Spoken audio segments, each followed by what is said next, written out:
Fuck.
Bro, come on. Why is it so fucking slow? Dude, what the fuck?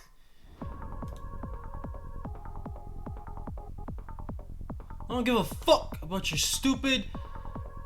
Ah.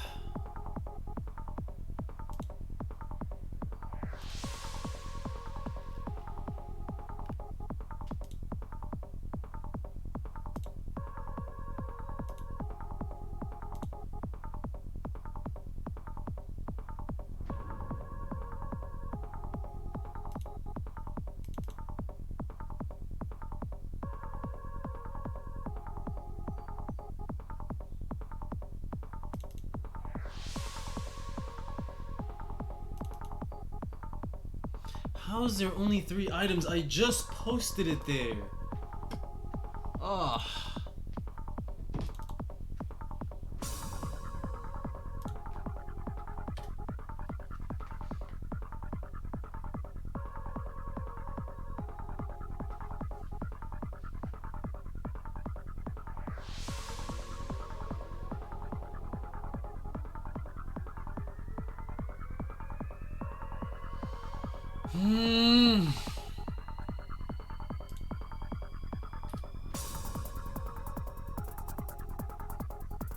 Fuck.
The name of all products in which an order was placed.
Yeah.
Ugh.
PID-01, PID-01.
Bruh, what the fuck?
Oh my god. Bruh!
minutes gone by here in the second. Both teams have had double-figure leads. Derek White, Williams all alone. But there was more movement to make mistakes. Celtics picked it up. White to Robert Williams for an easy one. Wiggins with the corner three. Gets a nice soft bounce. And Wiggins now with 10 offensive rebounds. Already here in the first half. Curry sees some room. Nails a three. Steph Curry, his second three-pointer. To the court. Had a good game 5, but an excellent start here in 6. Steph Curry once again dancing and prancing in the paint.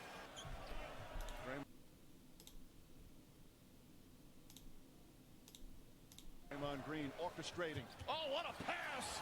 And Thompson with the bank in. Timeout. You're talking about the bench, Mike. Minus 24 with White on the floor. Minus 20 with Pritchard. And minus 23 with Williams in 5.5 minutes. Thompson catches, fires, hits a three. Klay Thompson from downtown. Lead. And a 31-point turnaround. As Tatum, with a beautiful move, banks it home. He thought he was fast. Bulls excellent off the bench early. Caroms to Williams. That was deflected. That was a pass. He said it starts with increasing our physicality. He said we weren't on bodies in that first half, not connected to shooters. The Warriors were getting every 50-50 ball. He said we have to pick up our effort. I asked him if Golden State was turning them over. He said no, we're doing it to ourselves, playing in a crowd. Mike? Thank you, Lee. Point signal, should it be allowed if you're not, if you've only made 2? Where you come down with your 3-point sign? Brown banks it in, so you think you have to have a certain some funky performances at home. They're only 6-5 here at the TD Garden in the postseason. Brown to Smart. Smart extra pass. Horford likes that corner three and nails it.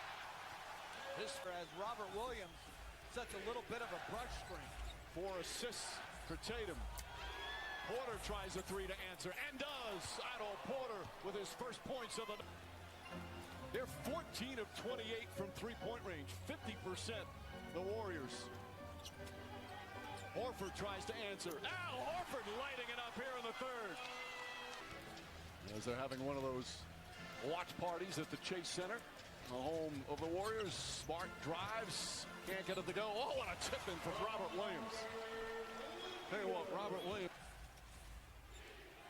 Curry against Grant Williams. Step back, another three-pointer. Wiggins with the chip, left-handed. Andrew Wiggins comes in. A valuable piece of this Warriors franchise. Tatum to Smart. Smart chased off the three, gets inside, kicks it back out. Jaylen Brown, a three-pointer, puts it in. Jaylen Brown with. Brown against Poole, drives right inside the paint. Shot is good. Porter. Horford catches down low and he's mauled. Shot's good and one.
Great job by Al Horford not giving up on the play. Multiple effort, blocks the layup attempt of Poole. That's the... Green looking. Green fires. Draymond Green hits another perimeter shot. Another steal. Wiggins inside the paint, and Payton throws it down. The turnover. Brown nearly dribbles it off his foot. Smart drives on Green, gets inside, left-handed. Oh, beautiful move from Marcus Smart. Every single day, watching him go about his business, you can't help but to improve your game. Robert Williams inside, gorgeous pass, and Tatum throws it down. Horford in the front court to Grant Williams. He's fouled, shot's good, and one. Big turnaround there to stay in the hunt for a title. Can they do it one more time? 6.5 remaining, down by 9.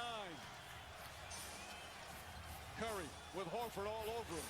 5 on the 24. Curry, the scoop layup is good. And when they've been a high turnover team. Brown catches three-pointer. It's good! Jaylen Brown from the corner. 21 Celtic turnovers.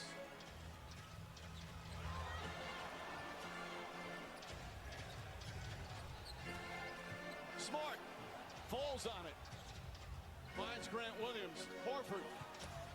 It's good. Al Horford. 19 points, 14 rebounds for Horford. But you're switching for no reason. That wasn't even a screen. Marcus Smart bails out and forces Al Horford to defend Curry. Curry against Horford, gets past him inside, off the glass again. You can't switch. Curry gets it, fakes, fires, three-pointer, bang! Steph Curry from downtown, a 15-point lead. That's a player of the year at his position. Jaylen Brown connects, Brown from downtown. Still. And Mike, how about this gesture? Steve Kerr putting in Andre Iguodala. He left for a couple of years, but returned this year as Curry puts on the finishing touches of yet another finals match. Draymond Green, a spectacular performance, 12 points, 12 rebounds, 8 assists. There's Bob Myers. Of course, Steph Curry with his dad, the emotions just pouring out. It might be his 4th, but it means so much. All the sacrifice, all the work.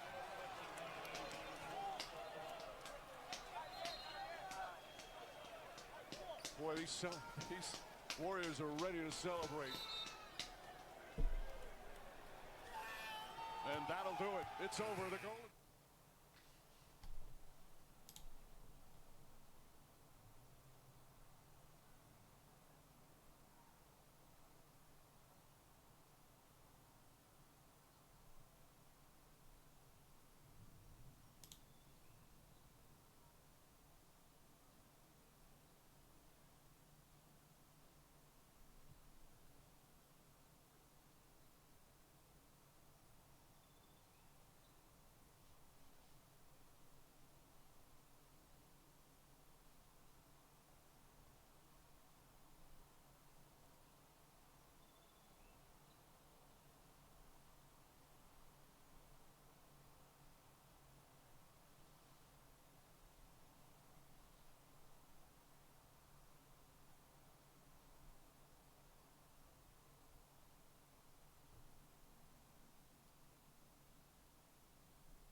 While in Waterville, dine at the Stonehouse, serving the freshest Maine lobster since 1840.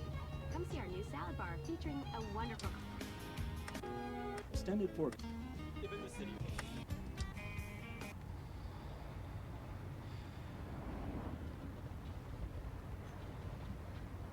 Are you in the mafia? Am I in the what? Whatever you want to call it. Organized crime. That's total crap. Who told you that? Dad, I've lived in the house all my life. I've seen police come with warrants. I've seen you going out at 3 in the morning. So you never seen Doc Cusimano go out at 3 in the morning on a call? Did the Cusimano kids ever find $50,000 in Krugerrands and a .45 automatic while they were hunting for Easter eggs? I'm in the waste management business. Everybody immediately assumes you're mobbed up. It's a stereotype, and it's offensive. And you're the last person I would want to perpetuate it. Fine. There is no mafia.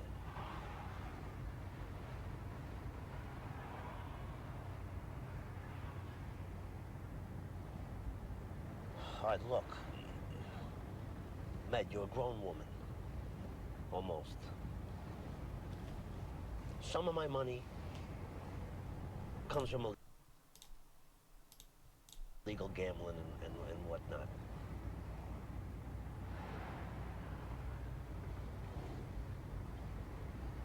How does that make you feel? At least you don't keep denying it like Mom. Kids in school think it's actually kind of neat. Seen The Godfather, right? Not really. Casino we like. Sharon Stone, 70s clothes, pills. I'm not asking about those bums. I'm asking about you. Sometimes I wish you were like other dads. Done like Mr. Scangarella, for example. An advertising executive for Big Tobacco. Or lawyers. Ugh, so many dads are full of shit. And I'm not. Finally told the truth about this?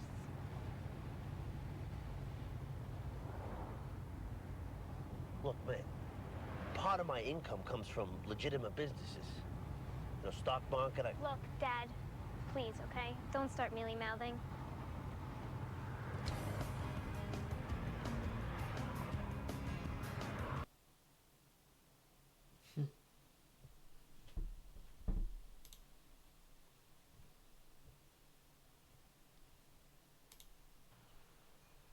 Yeah. How you feeling? Better actually. Baby just broke. I miss you too. How's the interviews going? Good. So good. Oh yeah, did she like Bates? It's anything to get her off of this Berkeley kick. Tony. Yeah, yeah. Look, I'll call you back from the motel.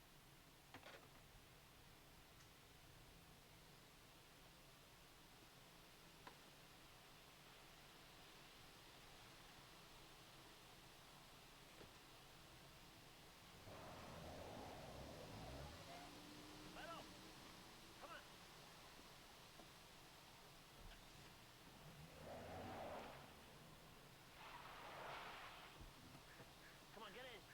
Okay, what's the rush? Jeez, Dad.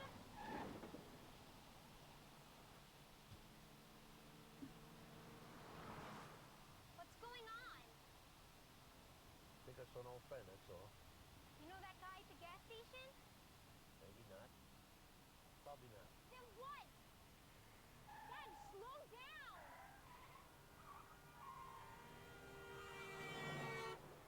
Dad, jeez, what's with you? It's all right. What's going on? Just fooling around. Dad! Colby, turn! Colby, turn left! It's to the left! Left! Dad! See, that's because you're talking to me so much.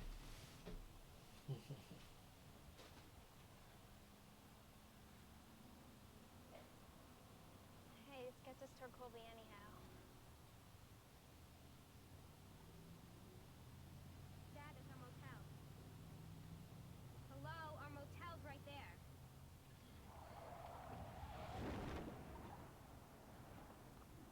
Do you know that guy? Nah, wasn't it?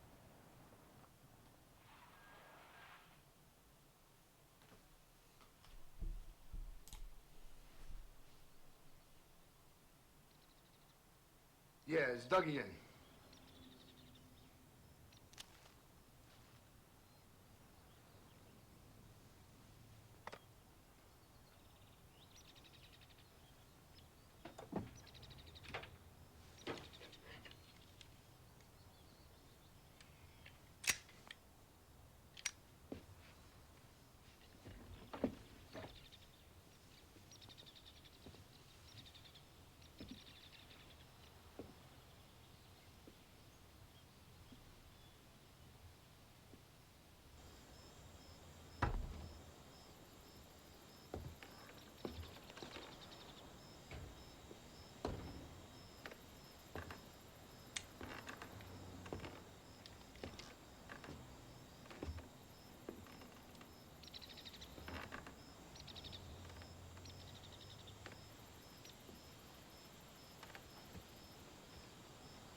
Man.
really, it's gonna be.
Whew.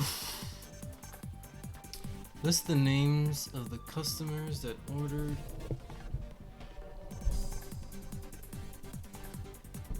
P07.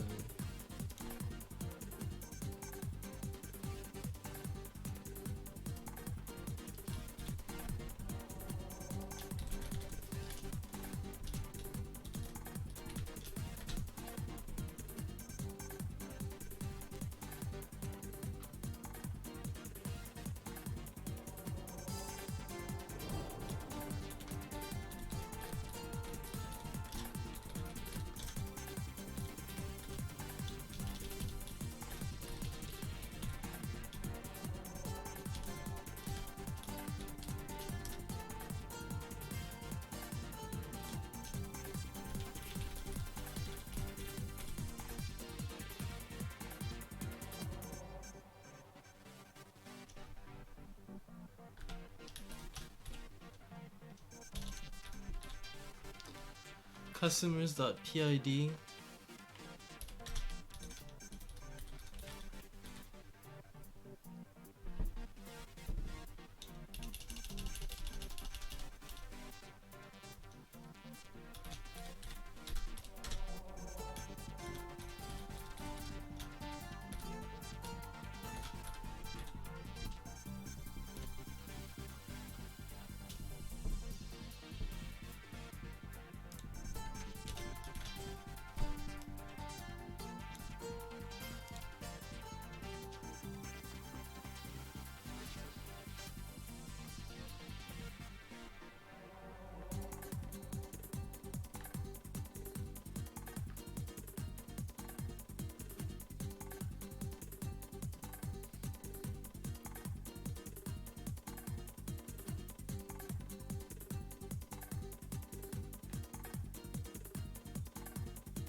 Agents that placed an order.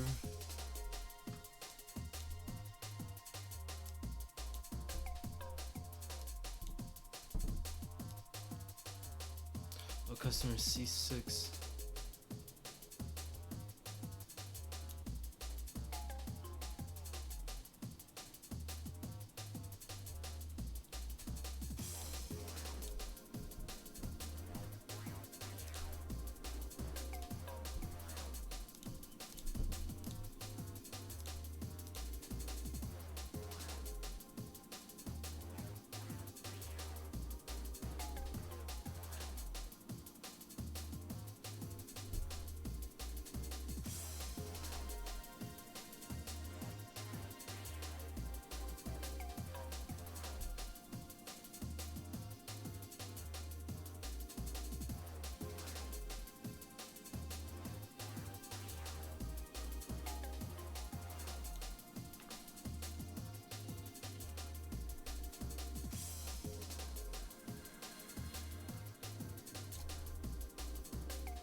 Agents.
Oh, hey.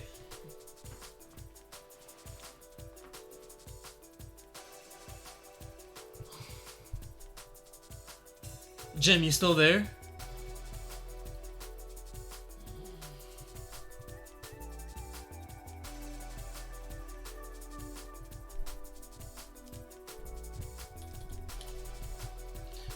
Yo, okay. So, I'm curious. How? Because you'd have to show him. Which means you're talking about me.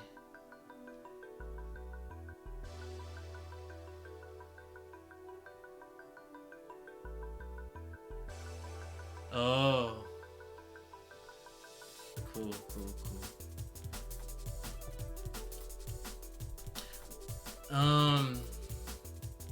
I don't know what to do with that information, frankly. I don't know if I've told you, but I'm seeing someone right now. So I don't know what to do with that information, but I'm probably not gonna entertain it. All I can say is thank you.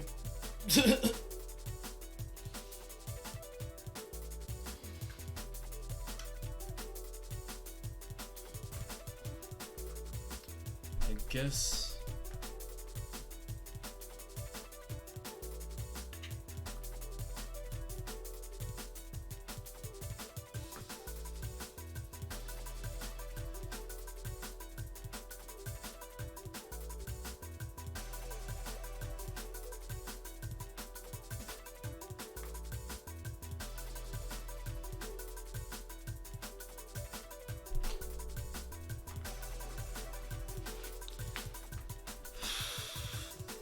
Alright.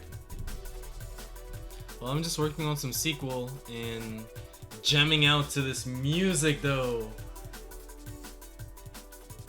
Like, you already know this was like one of my favorite games growing up. And this song in particular, oh my god.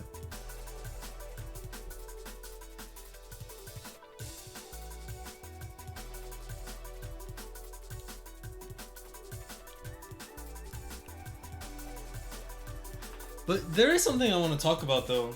Like, both you and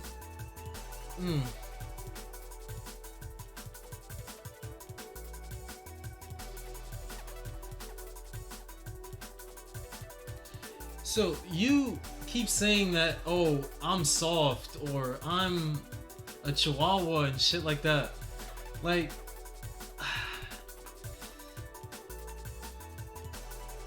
dude, what?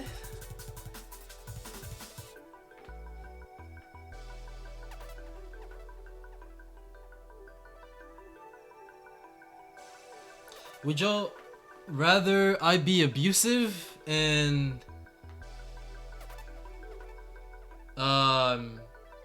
insulting all the time? 'Cause that's how I normally am. Would you rather I be mean like all the fucking time?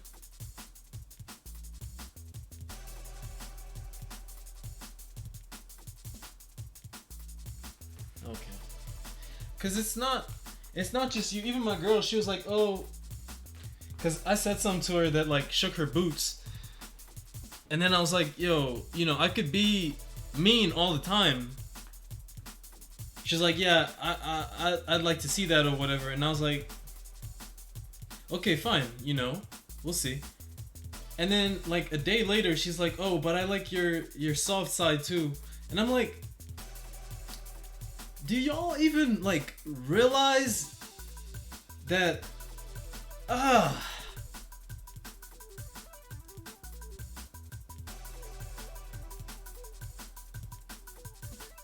like, help me understand this. Would y'all rather I don't pay attention to you, cheat on you, talk to other girls, be mean, insult you, and abuse all the fucking time? Like, would you rather like that? That's what I struggle to just understand. I can't wrap my mind around it.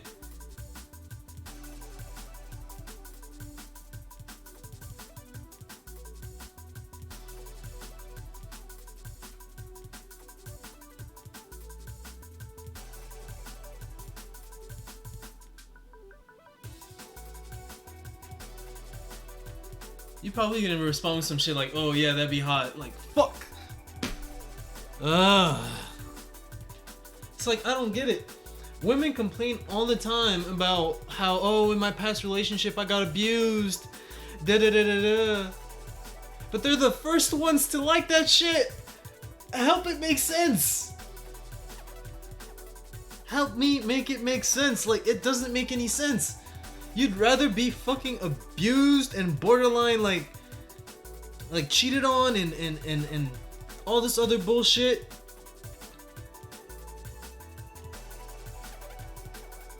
Like, what's wrong with you?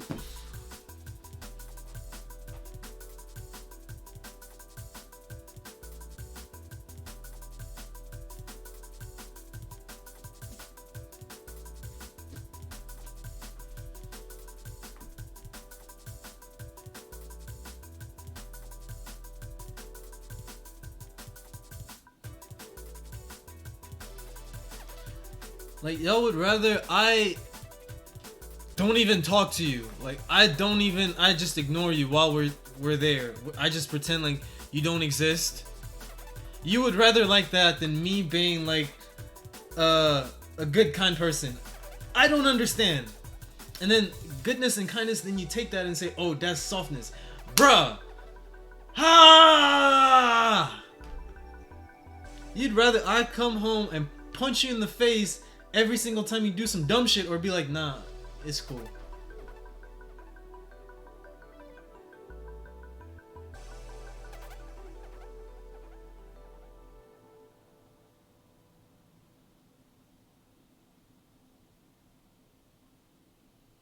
Y'all would rather I be like, this is how you have to live, this is how you have to be at all times, and then maintain that. So you're gonna let a whole ass other person tell you how to live, and you lose your complete identity. You're okay with that? Rather than having your own freedom to do whatever you want. Ugh.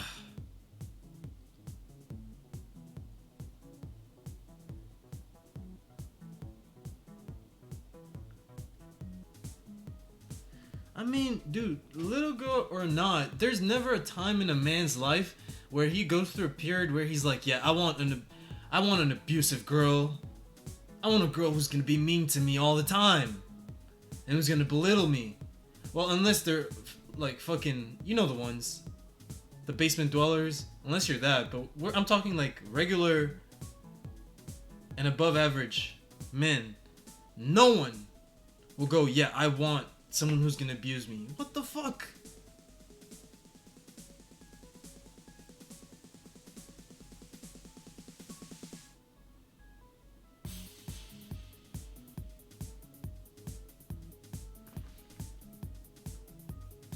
Why do you need someone to tell you when you're out of line? You should tell yourself when you're out of line. What the fuck?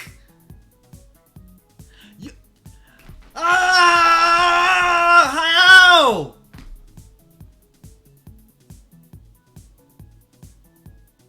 And then you're saying you're not a little girl, but you're literally saying the same shit that she be on. Yo, what the fuck? I want someone to tell me when I'm out of line, but appreciate me at the same time. No one can do that for you.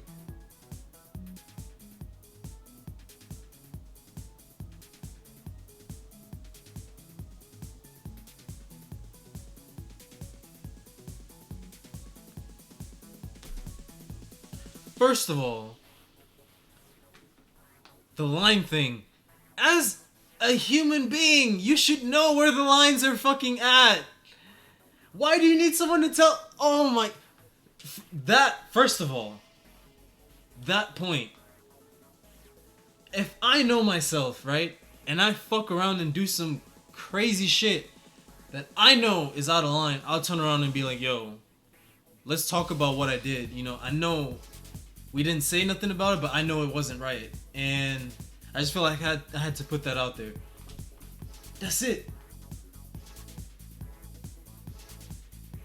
As a human being, I should know where the lines are at.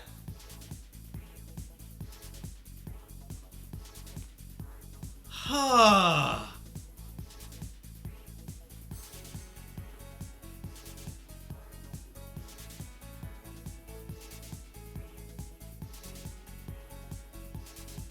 Do you need someone to point you to the bathroom too? Do you need someone to change your diapers too? God. Because that's what it feels like. If you need someone to tell you where the line is and whether or not you've crossed it, I don't know.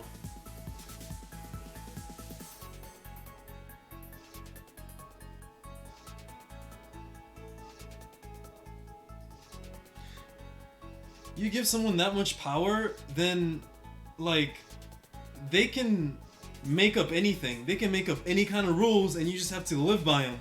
And then you have to go and talk to your girlfriend like, oh hey, my boyfriend said this was out of line. Do you think he's right? Dude, just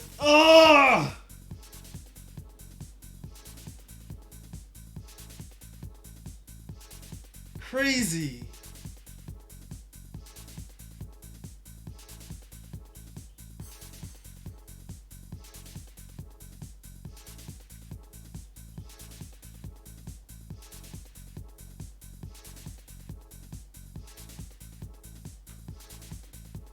No, you don't. Everybody's rules should be the same. Everybody should have the same rules.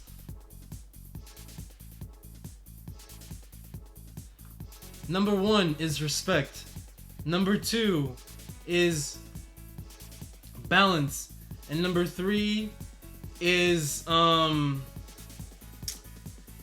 respect, balance, and boundaries. Right? But when it comes to boundaries, right?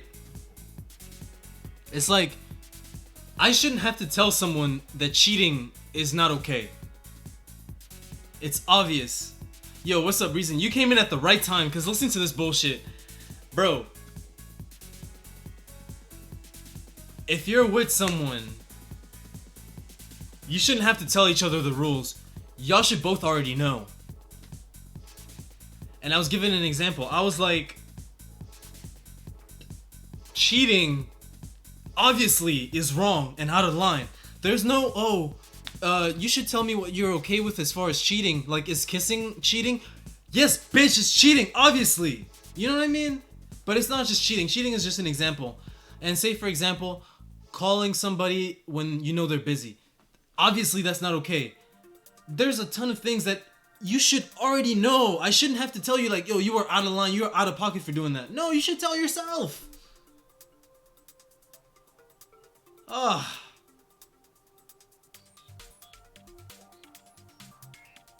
Come on now.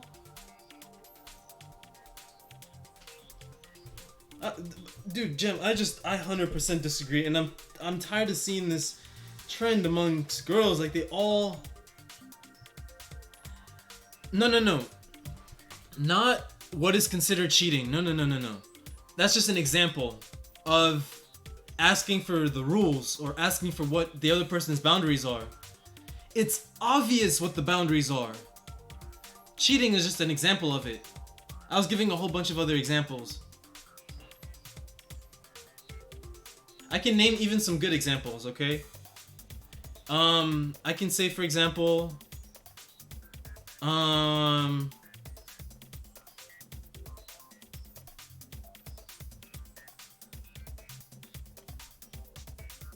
having sex on your wedding night. Obviously, it's gonna happen, right? Let me see what else.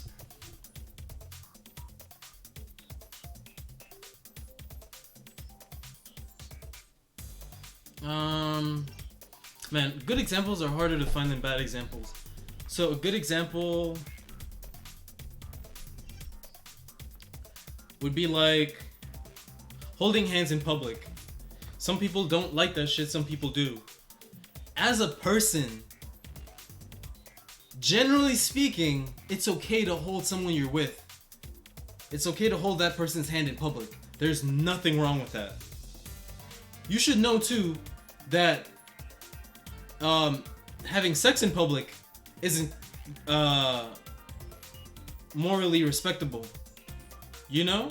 Shit like that. It's like, do I really have to say that, yo, having sex in the middle of the street is not okay, but holding hands is okay? Do I really have to say that? So Gems is saying that, yo, I like being told when I'm out of line and I like when I'm appreciated. Bruh.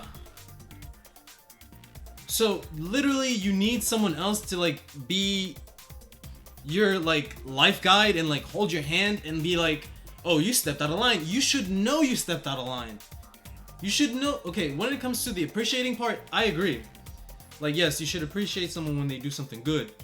But at the same time, you don't necessarily have to.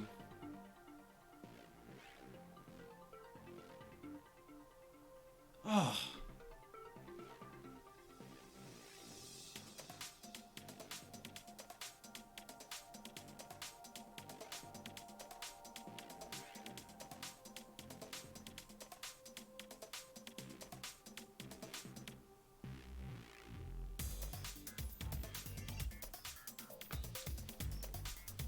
Like, all I'm saying is, people should have their own moral compasses.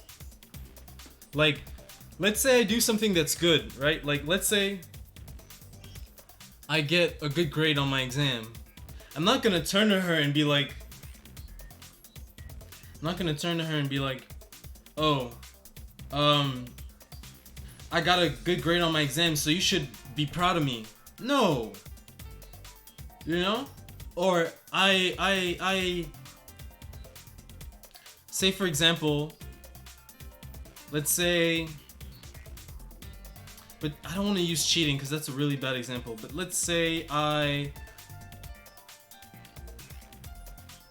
disrespected the girl in public or in front of her friends, or I said a secret out loud. What's up, Panther? Me, within my moral compass, I should feel guilty and be like, yo, I think what I did wasn't right. No matter what the other person feels.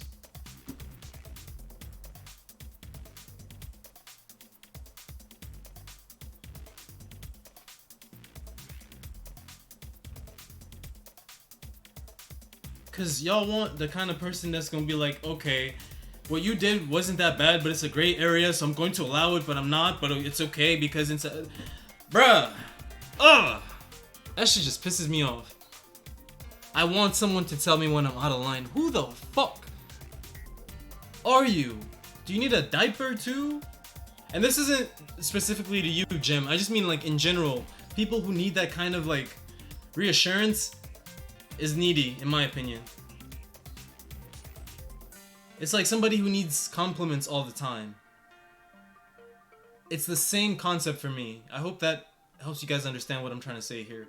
It's like someone who constantly needs compliments, or constantly needs reassurance, that person is not mature. Someone who needs to be told when they're out of line is not mature.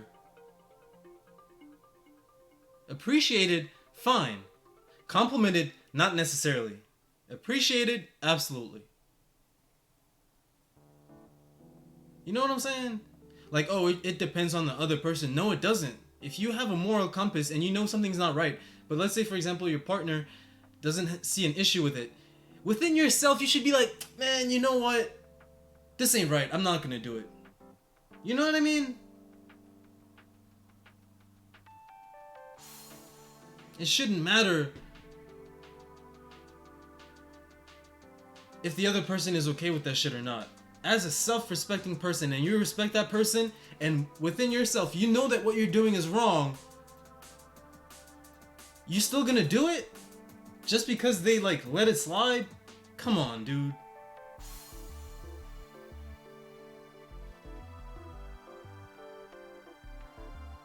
It's either immaturity or, like, women just have no moral compasses.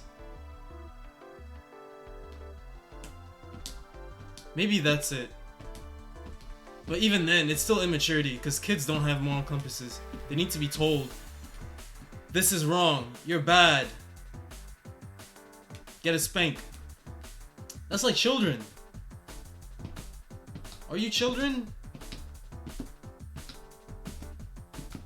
Ugh. It's fucking ridiculous.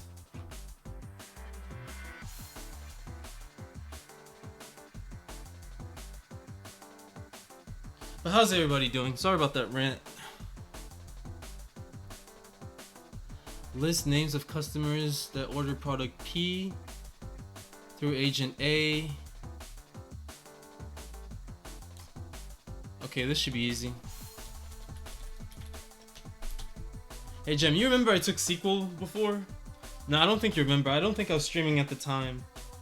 I was streaming my homework at the time where we met. But yeah, chat, everyone, it's no secret that I'm seeing somebody right now. Just thought I'd let y'all know, just in case I bring it up somehow along the stream, so y'all don't get like, oh my god. Maybe I ruined the surprise. Maybe I should have kept it.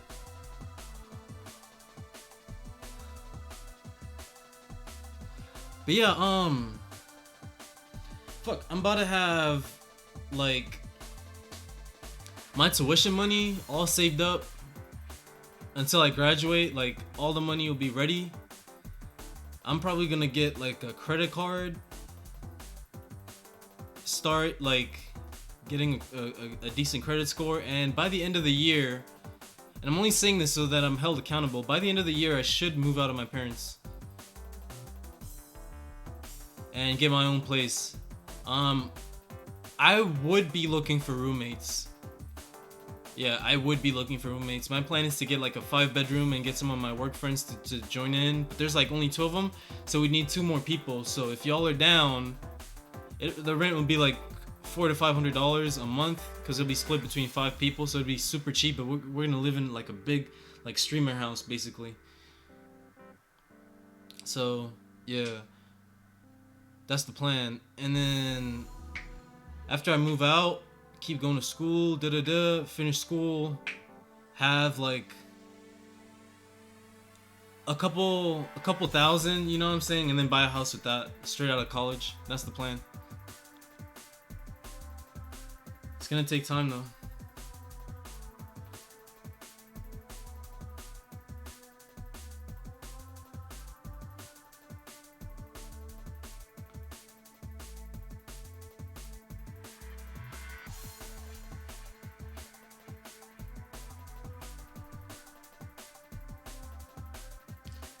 White girl iced tea, stir soda, Spike Lee.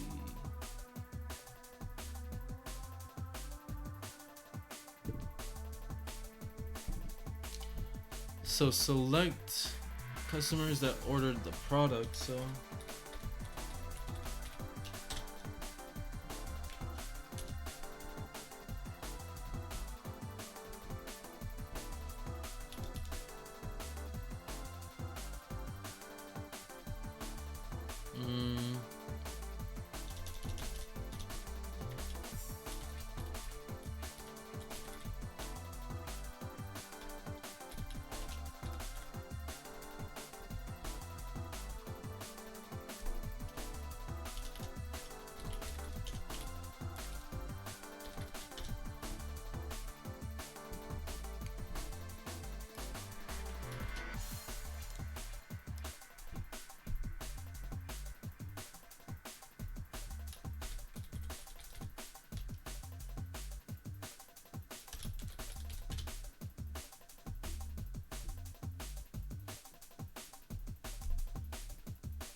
orders dot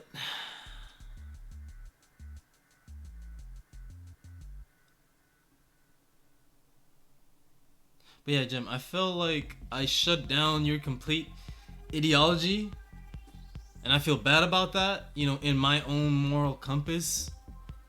But at the same time, I strongly disagree with you, and therefore I had to shut it down, unfortunately. I can't let that sort of thinking sprout into anything material. I can't let that. I have to shut it down. Unfortunately, I'm sorry.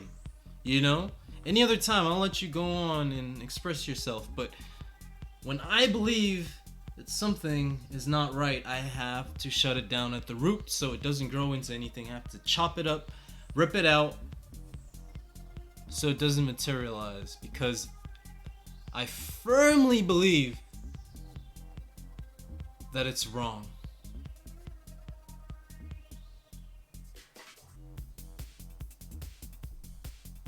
The part that killed me is how you said you're not a little kid and you're mature, and then went on to say the most immature. Bruh. Yeah. See, now at this point in time, I could go in and tell you, oh, you're out of line. But I'm not even going to. I'm gonna stop right here and just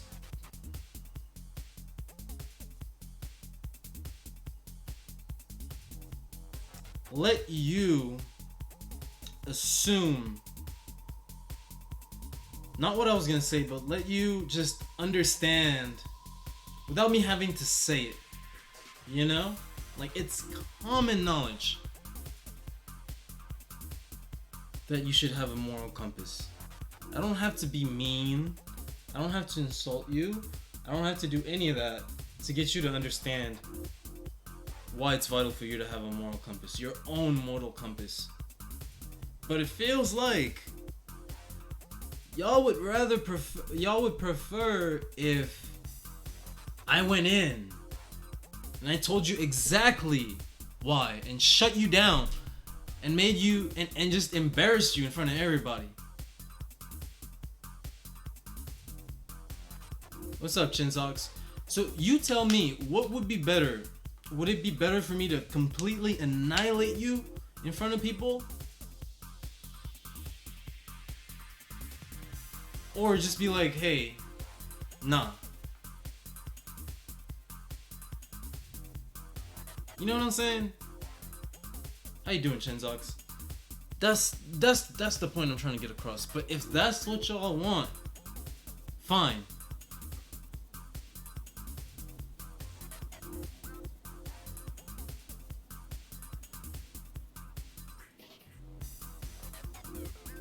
Fine.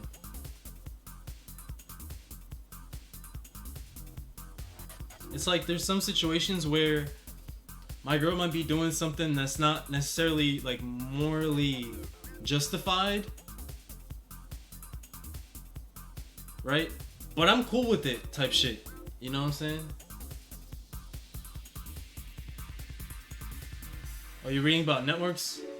That's what's up. So am I, actually. I'm studying fundamentals of data communications on the side. Not this SQL stuff, but another class of mine. But anyway. So, she's doing something that's morally unjustified, right? But it's not that deep. Am I really gonna sit there and be like, hey, what you're doing is wrong and you shouldn't be doing that?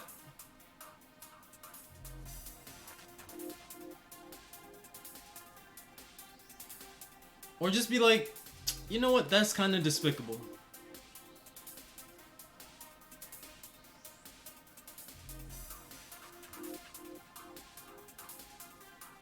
Because if you're relying on another person to be a moral compass, there's something wrong with that. Maybe that's just me. It shouldn't though. It shouldn't just be me, but maybe it is. Okay, orders dot.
But what are you learning so far, and are you enjoying it? Sorry, let me turn this music down a little bit. Cause I could show you some of like what we've been learning, but I have to complete this and start studying for biology real soon.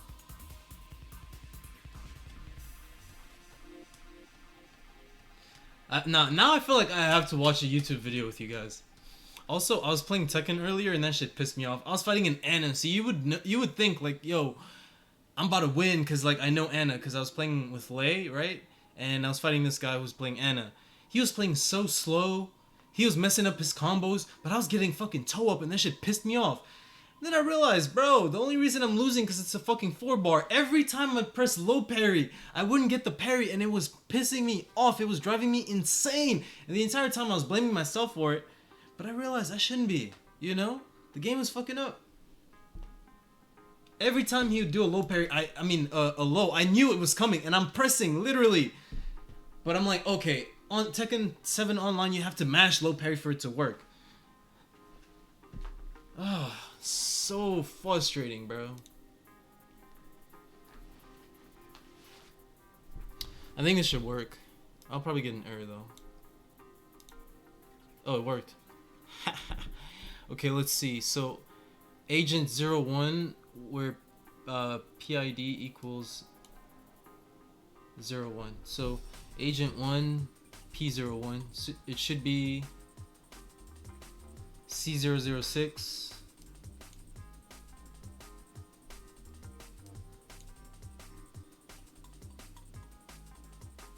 Who was that? Acme? Yep, we got Acme. Who else?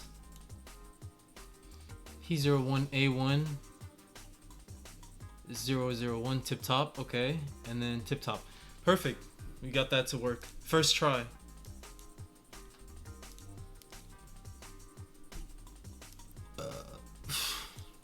So 5, 6, 7, 8, 9, 10. We're almost there. After this, we're studying biology. And I'm already gamed out, so I'm not gonna game any more than this. Oh, I actually have another assignment for sequel. But this is cool. You know how in the past I was like using databases and stuff? And how that was a whole like thing? Well, after this class, I'll no longer like rely on Access to do all that stuff. I can just use MSDB.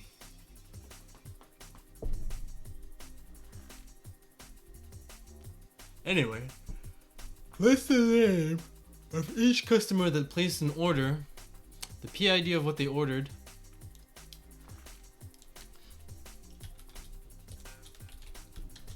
select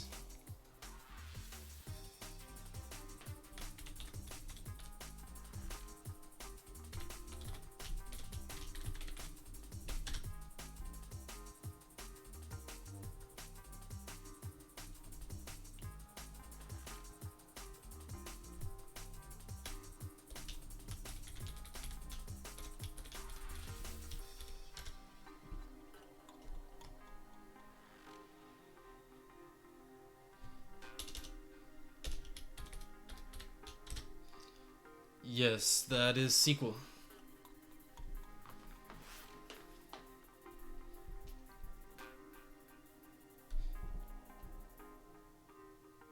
Do you know sequel?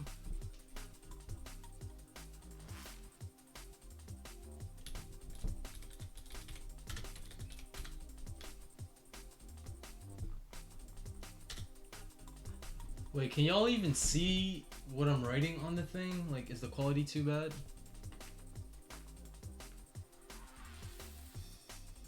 Yeah, I mean, you don't really need to know SQL in too much depth if you're a software dev.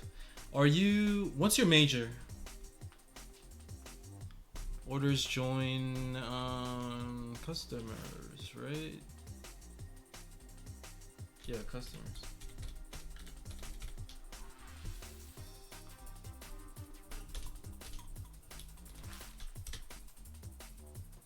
So whatever the first thing that they mention is always going to be this after the join. So on orders dot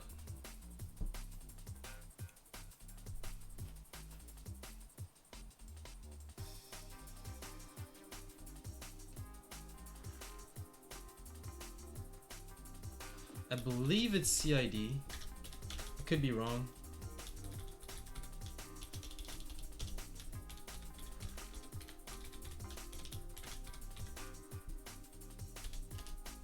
Where? But like, yeah, I don't believe that you need to know SQL in like too much depth. Looking up SQL statements takes 2 minutes, you know? It's nice to know it in depth, you know, on the fly, but like it's not completely mandatory, you know? It's nice to know how it works in case you run into some issues. But if you don't know it all, like in depth, it's not the end of the world. You should know the basics for sure. So where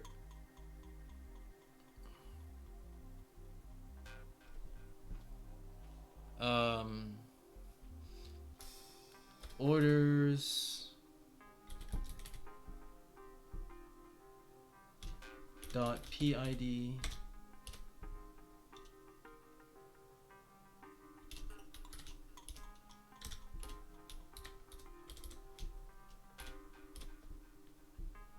yeah, precisely.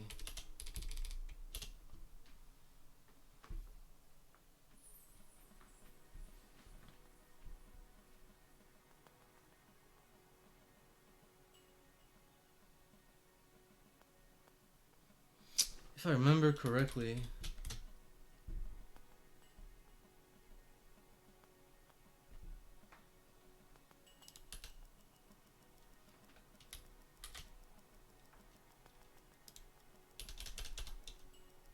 I don't think this will work. Yep.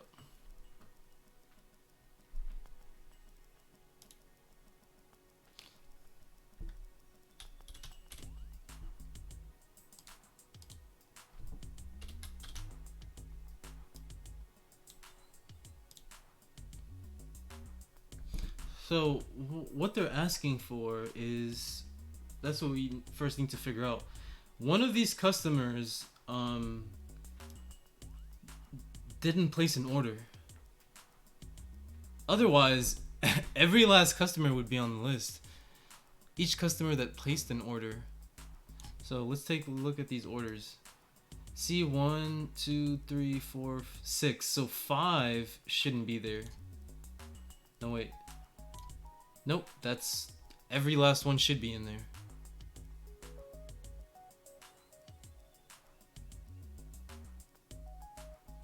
SICP? No, what's that?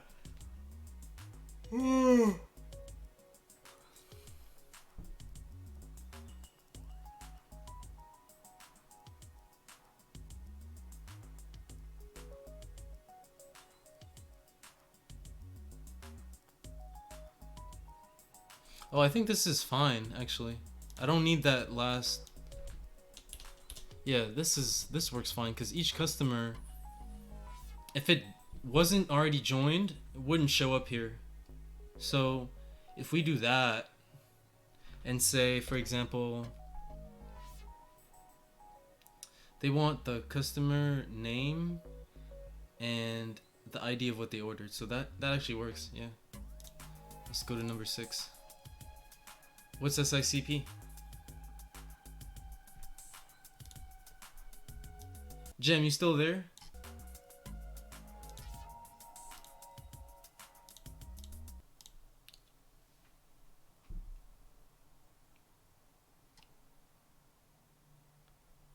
I have so many bad recommendations. I need to clear my watch history again.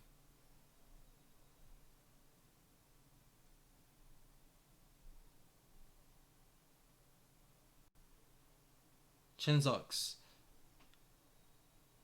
Fundamentals of Programming Discipline. I took a class in Programming Fundamentals and Design. This right here. Completely fucking useless. I already knew pretty much all the concepts that they taught, including, what do you call it?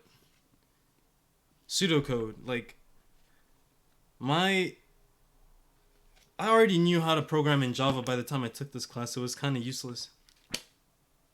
Now imagine our instructors, they're like, oh, you should probably fucking study this entire book, because it'll come in handy. No, the fuck you don't. You just need to know what's important. So I hate instructors that are like, oh, you should study this entire book. Like, fuck you. Fuck off. Yeah, Chinsox. From time to time, I watch YouTube videos with my viewers that aren't necessarily programming related, but they're fun to watch and fun to interact with. So I do that every now and again. Let me see if there's anything good right now. These videos are all super fucking funny though. Okay, let's see. Please do not judge me by my watch recommendations, please. YouTube algorithm, you watch one thing and it just like fucking...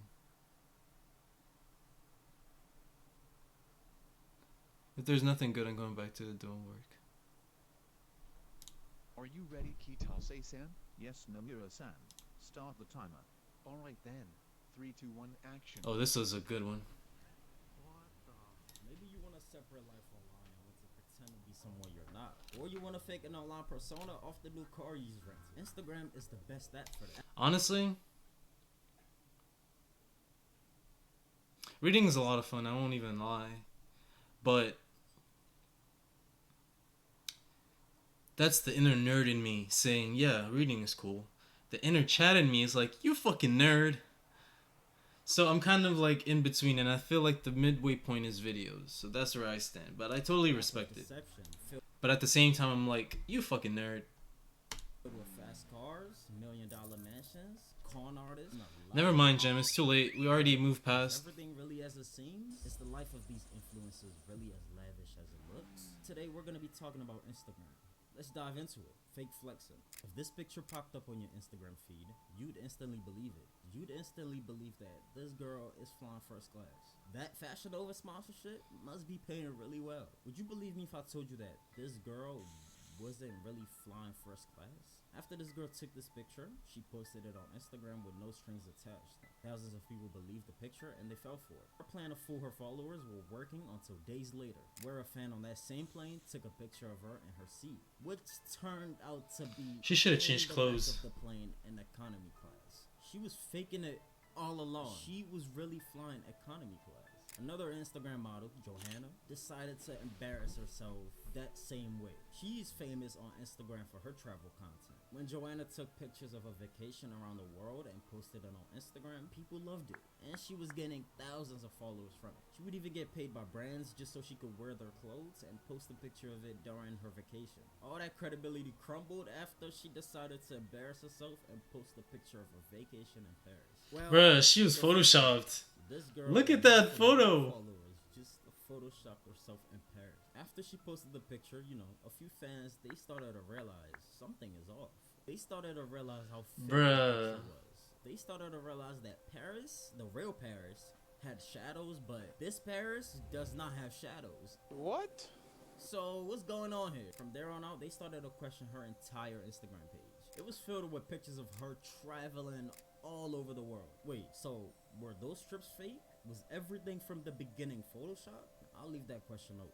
For now, meet Lisa Lee. This is an influencer from China. This girl's online presence was full of glamour. Oh my goodness. She posted photos of her traveling, her partying, expensive restaurants. She was the shit on Instagram. All this came crumbling down after Miss Chen, her landlord, decided to put an end to this facade. In real life, Lisa Lee was not paying her rent or utilities, but online she had life all figured out. And she decided to post a disgusting tour of this influencer's apartment in real life. In the exposed video, you see dog stew all over the floor, trash overflowing, unwashed dishes, and moldy food all over the floors and the walls. It was so bad, even professional cleaners, they said, nah, we not touching that. They refused to clean the apartment. After the video went viral, she met with the landlord and she went back to clean this apartment. The scams. Instagram is a safe and welcoming place, free of all scams and deception. One of the major Instagram crypto scams is Save the Kids. This has been talked about a lot, but I'm going to talk about it today because there's nothing being done about this. This cryptocurrency was called Save the Kids. In short, they did not actually save the kids. At least 6 of these YouTubers were all involved in this scam. These influencers will usually tell their followers about this new coin they're making. Their naive followers will buy the coin, causing the coin to rise in price. While the price would be rising, these influencers would sell their shares of the coin, causing their followers to lose out big. People that I would not expect, they were doing this. Floyd Mayweather, Kim Kardashian herself, they were all in on this crypto schemes. They even went as far as reaching out to me to promote these coins, and it was for eye-watering amount of money. It's booming. The thing about pretending online is that it works. I guess some people realized how well you can profit from people that love clout, and they took great advantage of that. Kudos to them. Their service is offering luxury shopping bags, fake shoe rental, and even fake private jets. I spoke about the fake private jets. If you haven't seen that, go watch that. There was a study in New York where they looked at 7 million Instagram posts. In this study, they found that the posts from people who lived in the poor parts of the city, it was about wealthy neighborhoods. It was them trying to prove to be rich online. The problem in China. Looking rich is not just a Western problem. This is a real-life epidemic. Look at this small... How do y'all feel about looking rich versus being rich? I'm definitely the part of being rich. I don't care about looking rich. I know my last post on Instagram would say otherwise, but really, I don't care about looking a certain way or portraying some kind of facade. Maybe I did a little bit when I was in high school, but to be fair, what I posted while I was in high school was really the life I was living at the time. But it wasn't everything. I feel like now I'm posting everything. You get to see everything about my life, and I'm not hiding anything, and I'm not posting only the good bits. I think I'm posting like the medium bits, like the parts where it's neither good nor bad. It's just mid. Just so that when I do make it, you know, y'all know where I came from or whatever the fuck. But I feel like there's too many people that spend money, time, resources trying to look the part, whereas they could just spend all that time, energy, and resources to be the part and actually gain some knowledge. And Jem, I can definitely get behind what you're saying right now because you are definitely going through the getting rich phase. You're definitely putting your time and resources into getting to where you want to be. At least you are now. I don't know what it took, if it was me encouraging you to do it or motivating you to do it, but either way, you did it, and I'm happy for you. Let's move on. Small city in China. iPhone 13 just got released in this mall, and only 500 units were available. These people are flocking into the Apple store just to buy the iPhone 13, considering the average salary of this city being just under $600 a month. Friends, with all this information, is this not an epidemic? Fake it till you make it. The term fake it till you I don't want to make look broke though. So popularized. Fake it till you make it being a phrase where I went through that phase for the last 4 years of actually being fucking broke. At one end of the spectrum, it leads to heavy-handed Photoshop. In the middle, it leads to temporary rentals of luxury goods, services, and venues. At the other end, it leads to pyramid schemes and criminal frauds. Me, achieve the dream, then live your life. I believe the term fake it till you make it is an endless cycle that's just gonna consume you, and then it's gonna lead you down that rabbit hole of trying to warp your reality online. How to look rich. With all these influencers getting caught in their own mess, I decided to find out where they were getting advice from. Because for y'all to be slipping up this bad, that means the person giving you advice, and they must be bad at their job. So I looked on Google. I found some crazy advice. With some being, if you want to look like you live in a nice place, go to an open house. The real estate where you're getting showed a tour of the house that you're potentially gonna buy, but you're not buying the house. You're just there to take pictures for Instagram. And another being, if you want to give the impression that you could buy a Birkin bag, go to the store, try one on, and then take a picture and dip. Or if you want to, fake like you're flying first class, there's sets and venues and private jet companies that will let you pose on their set. How damaging is this? Because of the power of comparison. I feel like I should open up a private jet studio. It seems like small waste and perfect proportions are now the new norm because people see other people doing it on Instagram. They like, oh shoot, I could do that too. Why not just get on it and fake like them? There's people going in debt just to look cool on Instagram. I mean, look at the CEOs that own these apps. They don't even allow their kids on their own app because they know how damaging it is. The next time you all open Instagram, you know, just realize what you see on your screen, baby, it might be fake, bro. Just don't believe everything on your screen, bro. I'm making this video just to, you know, catch up with y'all. How y'all doing, bro, on the Instagram stuff? But, you know, take the information I've given y'all. I want y'all to think about this question. Is Instagram really as it seems? Quick Google search and guess what I found? I found out that this very well famous private jet can be rented for $50 per hour. And if you want to rent it for 12 hours at a time, it will be, let's say, $35 per hour. Hey, reporting live, it's Trap Bunny. So this famous jet is actually a decked out photo studio with the main photo area that we see in everybody's pictures, more pictures of the main photo area, you know, the makeup back room, we got the mirrors and stuff, some more backroom photos, the whole photo area, what you see from the inside, another view of what you see from the inside, another random backroom photo, a lonely couch, hangers and lights for whatever you may need it for, and finally what the whole stunt room looks like from the outside. Bro, I don't know about y'all, but look, I ain't flying in no jet that is built entirely off of wood chips, but you know, to each their own. bruh. Today I got recommended a video that caught my attention. It's a blind date with a self-proclaimed rock star. And usually I take all something from the mid happens. My person would probably need to be somewhat okay with the possibility of something happening if they're not there. So we're getting a little appetizer here for what's to come. This stinger is going insano style. He thinks of himself as a god and needs a girl that's going to be okay with him cheating on her when he's away performing music or something. Like, this is just things I can't imagine anyone would say, especially not on a first date. No matter how hard you're trying to fake being confident, this is just going so far over the line. The cup runneth over in this case, where it's no longer even looking confident, it's bleeding insecurity all over the floor. Yeah. I'm going on my first blind date ever, today. If I had to describe myself in one sentence, I would say that I'm incredibly unique, because I have an unhuman work ethic. Everyone describes themselves as unique, and everyone thinks they're the hardest workers on the planet. That's that Sigma grind set, baby. But unfortunately, I'll hit you with the cold water. Just because you shop at Forever 21 for your outfit and wear a lot of chains doesn't make you unique.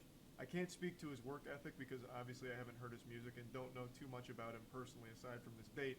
But just this immediate, like, nuts to butts, I'm so confident and I'm so unique, is just a bad look. So, really the reason I'm mainly showing this video is a PSA, because that advice, fake it till you make it, is probably one of the most parroted pieces of advice ever, and it's really not that bad in general, but there is definitely a limit to it. When you're faking it this hard, it's extremely counterproductive for you. Hi. How's it going? Nice to meet you. Nice to meet you. Okay, and then what brought you out here? I make music. I'm a rock star. Okay, cool. If you have to say you're a rock star, you're absolutely not a rock star. It's that exact same shit like, yeah, I'm alpha. No shot. It's just one of those things where you can't give yourself a title. It's just super embarrassing, and it immediately makes people write you off as goofy. Like, imagine if you introduce yourself like, hey, what's up? My name's Charlie, I'm a fashion icon. That immediately just halts everything, and people look at you like you're stupid. You know. A lot of times when you're a music artist, the model is kind of like the person that you want. Because if I'm on tour for 6 months and they're doing photo shoots for 3 of those months versus somebody who has like a regular job, who wants this constant attention and cuddling.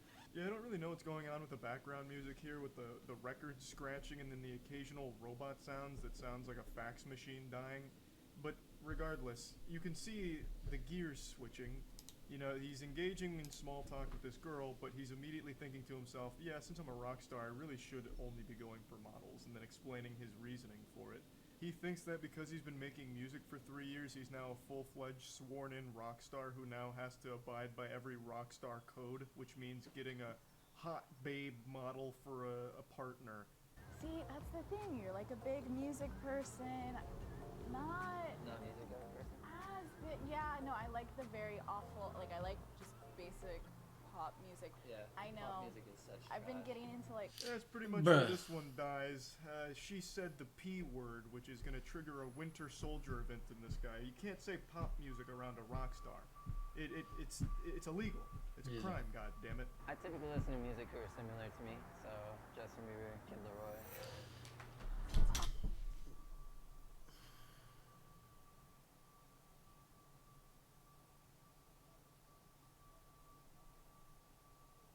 She's faking. You can see whenever someone exaggerates their reaction, you know that they're like trying to bring the best out of this.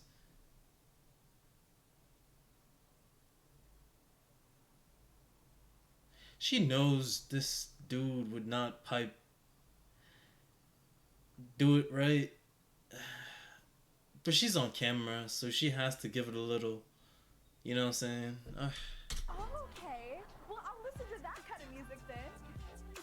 Just kidding, I guess. Pop music is such trash, which is why I listen to things that aren't pop, like Justin Bieber and the Kid Laroi. I don't know if this was like a bait and switch, or if he was setting it up as some kind of joke. I'm not positive, but regardless, it isn't over yet. We're in the fourth quarter, but there's still a chance here. I go to festivals, clubs, whatever. When I'm going on dates, is it like working or are we dating? What are you looking for? Just career first? Are you looking for someone? I don't know. Like my number one goal in life is to become famous. So he briefly explains that because he's a rock star, he's traveling and, going out all the time, so he never really knows what's actually a date. And then says his number one goal in life is to become famous. Now, I'm not here to shit on anyone's hopes and dreams. I think it's very important that people find their main motivator in life no matter what it is. But this goal to become famous is one that you should absolutely keep to yourself for quite some time before you really start to know someone. This should not be like an off-rip thing that you say to a girl on a first date, because it immediately gives off the impression that your main desire is a selfish one. So then that conveys the idea that you are self-centered, which is probably Because he's too much of a Chad. Not really. not the impression you want to give off to someone right away. Have you ever loved anyone? Like been in love? I've been engaged twice. Twice? Twice.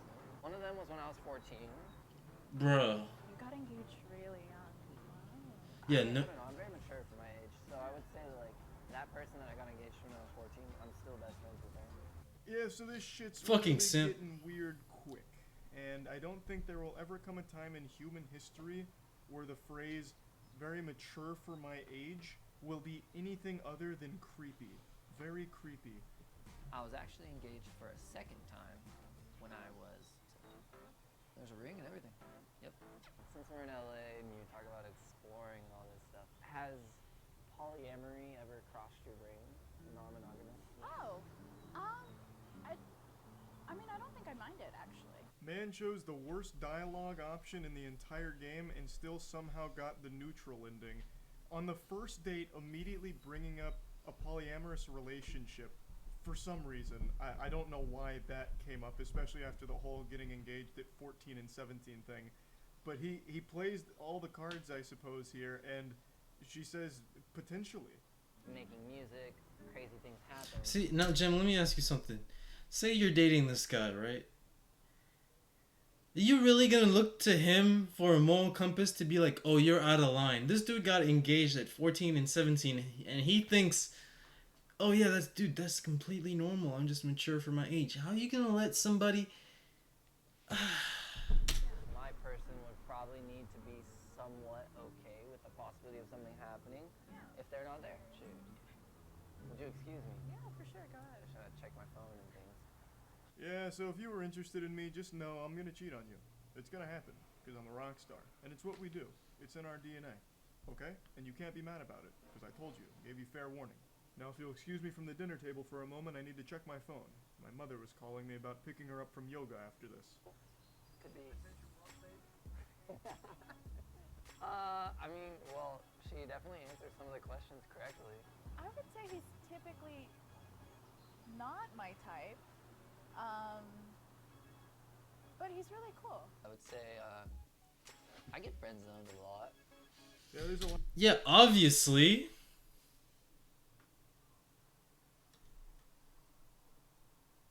Yeah, but say someone had all the green flags in the world.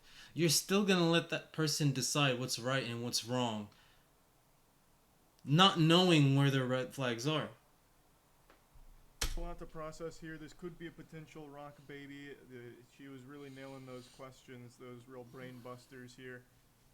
She, however, does not normally go for this type of alpha male, but she did say that he's pretty cool, so that's, all things considered, a dubski right there. And then he immediately makes things sad by reminding us that he gets friend-zoned. You know, we've really seen it a million times where the nice guys get friend-zoned because the Stacys want the Chads. It's a tale as old as time, and it's sickening no matter how often it's told.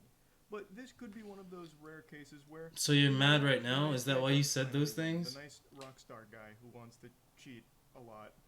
So basically, being a rock star, it's pretty cool because I have a lot of friends that are very attractive, which is dope. You know, it's cool to hang around pretty girls, I guess. He's gonna talk about getting friend zoned. Oh my god. Dude, spare me.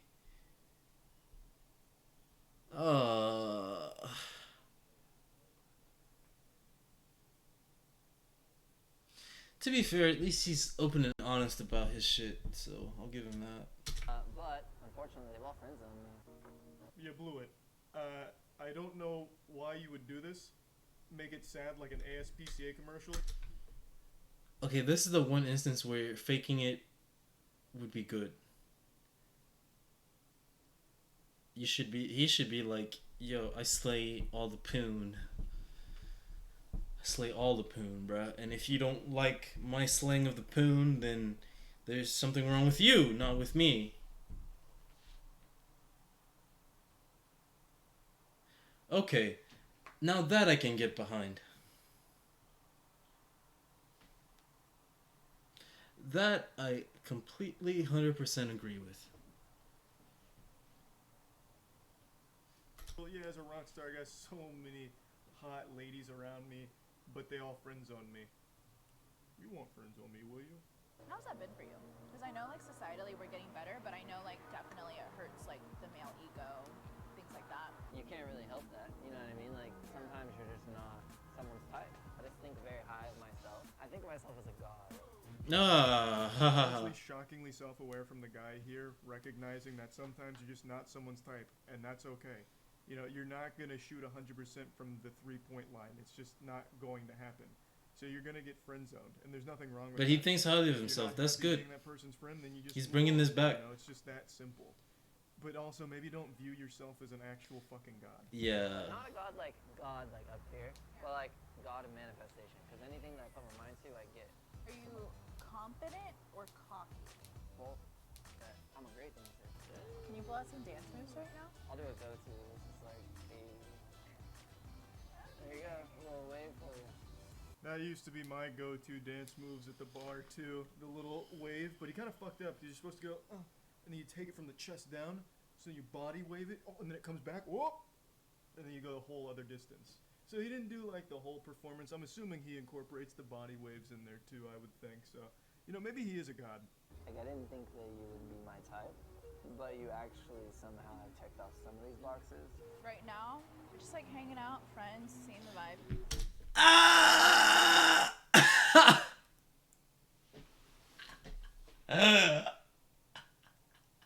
I'm sorry. According to my moral compass, it's mean for me to laugh at that, but holy shit, that's fucking hilarious. Look at the look on his face. Bro, that's a no, bro. That's a big no. I think that she understands what it takes to be the rock star, and she's very pretty, and you know, I would say this is worth it. It's fun. It's a good time. All things considered, it wasn't a complete disaster or anything like that. I do think if he dialed back the fucking pseudo-confidence or whatever you can really even call it, it would have gone much better. Because at the very least, she communicated well with him. It's just every time she talked, his answer would always start with things like, as a rock star, or, you know, being a rock star. Like, that kind of shit gets old so quick. It's putting up false security, even though on the inside, it's nothing but insecurity. Like, you don't need to keep referring to yourself as a rock star. You can just talk normally. So I just wanted to show this as just kind of like, you know, fake confidence till you get real confidence, but don't fake it too hard and go too wild with it. You know, find that nice middle ground. That's really about it. See ya. Bro, I think that video is hilarious.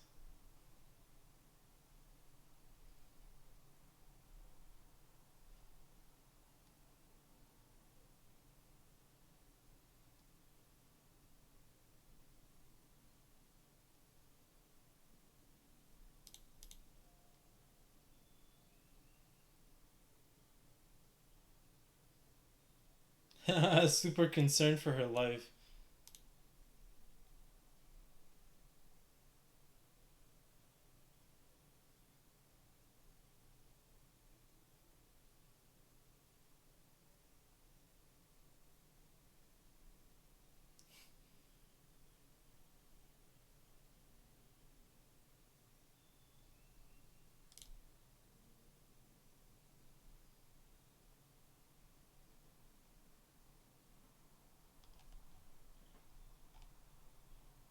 But y'all get the point.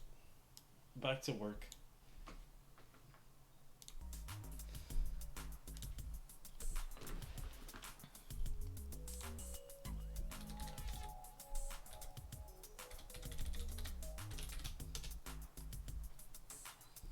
Sorry about that. I just needed that little YouTube break. It's already 7. I need to speed this shit up.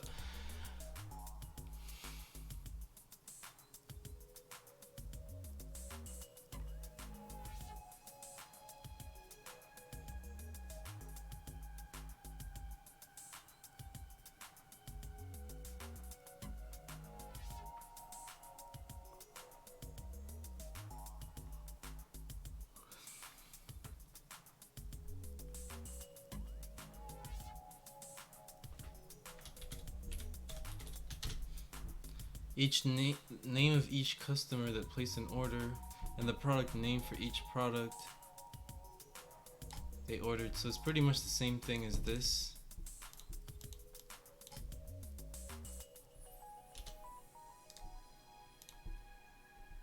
Except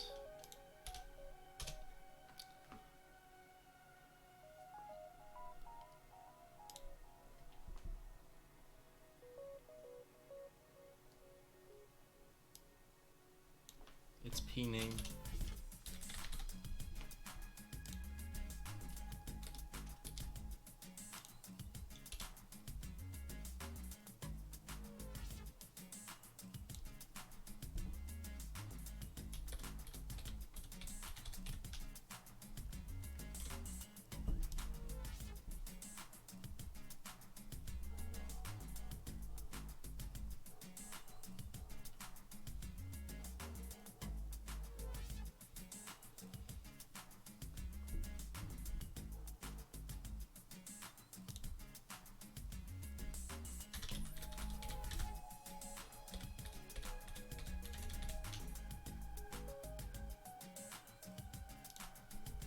How do you do multiple joins?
Phew.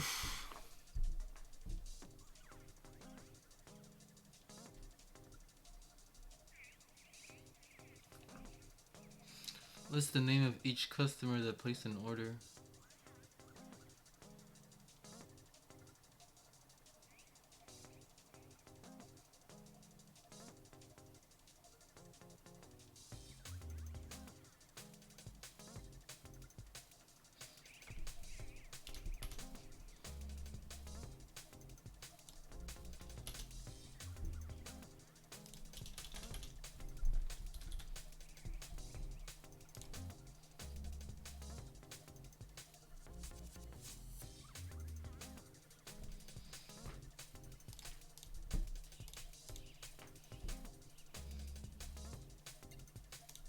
Oh, I think this is Union.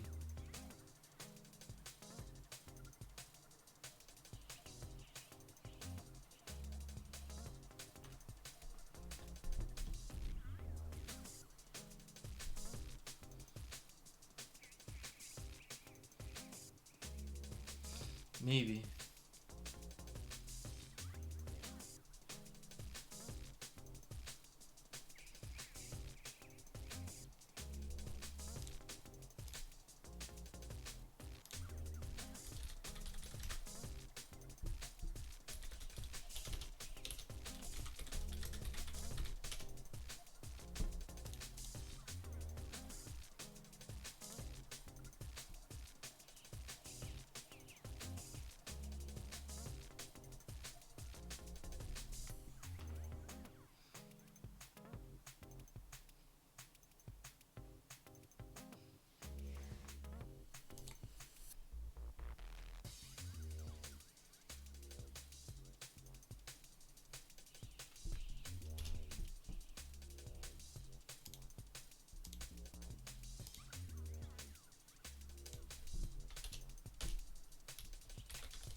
Alright, I think I did it.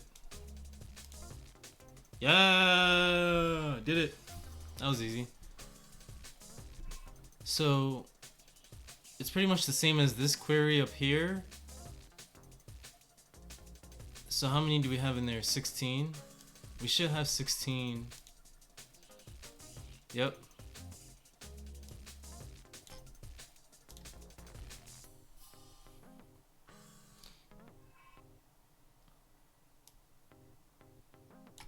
Easy. Okay, number 7. List the name of each customer and the total amount ordered by that customer. Whew. List the name and sum of dollars for each. List the agent name, product name, customer name. Join. What would be the result of the following statement? Select all from customers, products.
Alrighty.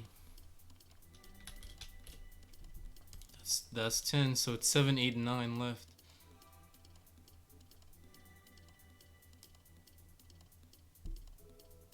Group I having enjoying.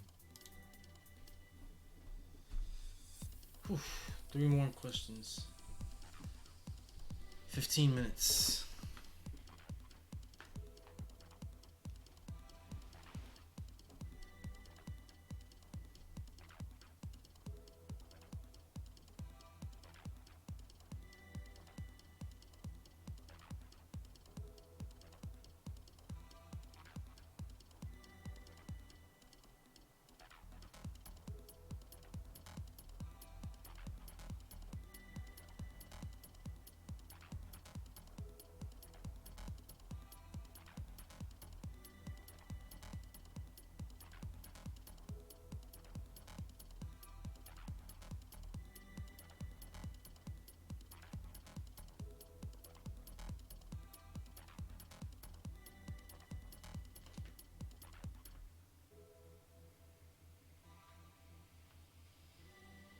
Okay.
No, she didn't call me soft.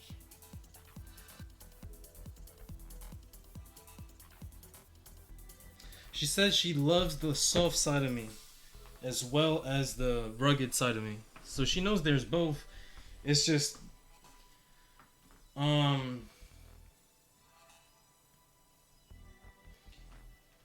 what y'all call soft is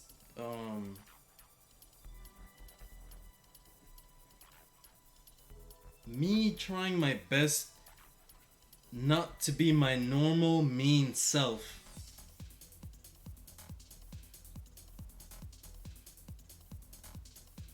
You ever come around my house, it's nothing but negativity. My mom goes in on me every day about anything, about the tiniest things. So does my dad. Well, mostly, I'm not gonna say my dad actually. He's pretty nice. But my mom tears at me about the tiniest things. So is my brother. I don't know.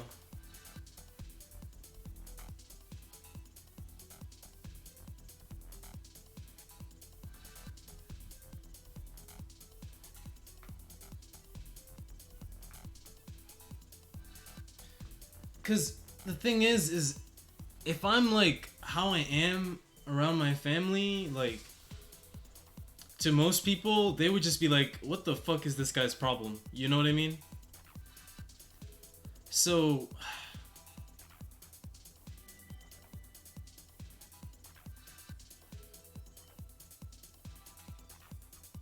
not even you know. I'm sorry to say this, but Jem, not even you know.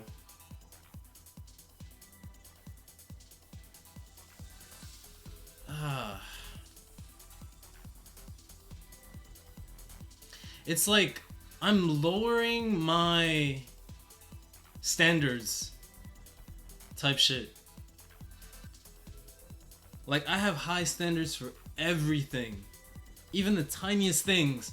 And it's like, imagine being around someone like that, who everything you do, they're just negative about it. Negative, negative, negative, negative, negative, negative, negative. That is who I really am.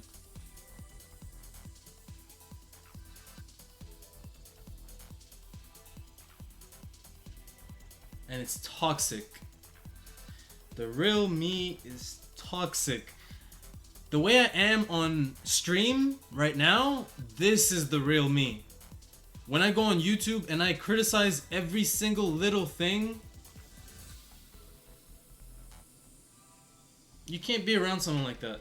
Pretty much. Pretty much. So when I try to dial that back to kind of be like normal and not too like fucking, oh my god.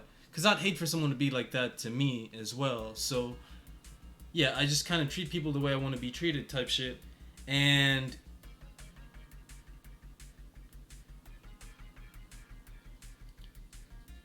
yeah.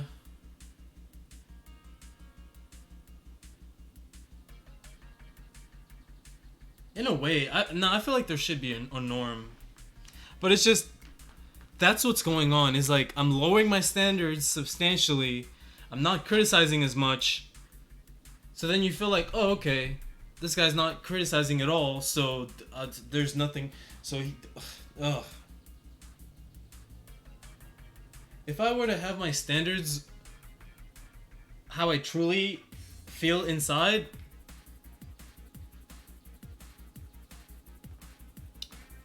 man, I would be single. I would be single for the next 10 years.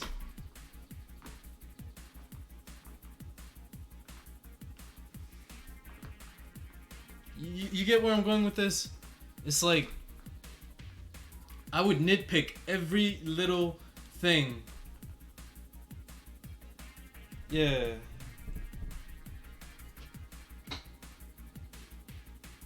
Compliment sandwich?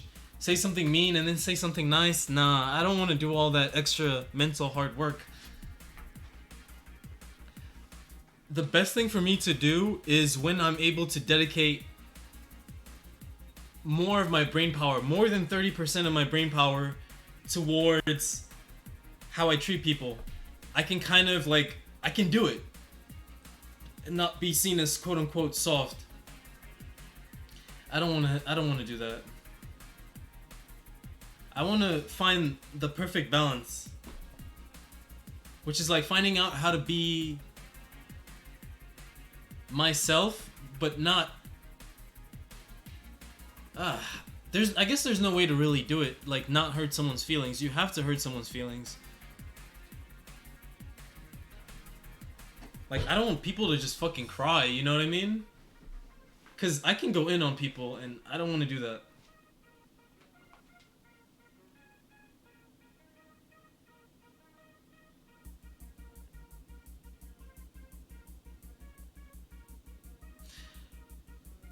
Again, like, y'all might be thinking, okay, this guy's just trying to cover up. No.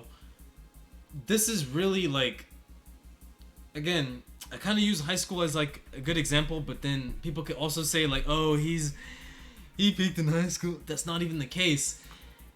Just, let me use this term instead. Let me say, when I was younger, let's put it like that, I didn't give no girls the time of day. Right? I would rip on everybody, or just like, okay, not like that. I wouldn't give girls the time of day, and I wouldn't like pay them no attention, no mind. If they did something awful, I would tell them. If they did something good, I'd still rip into them. And I got a lot of attention for that. All the girls were just like, oh my god, he's so hot, he loves it. I hated that. It's like, when I was younger, I didn't want to focus on girls. I wanted to focus on just having fun, you know, with my friends. And going to parties and doing that kind of stuff and doing badass shit. And then go to school and then like just focus on school. Right? I didn't care like about girls like that. And so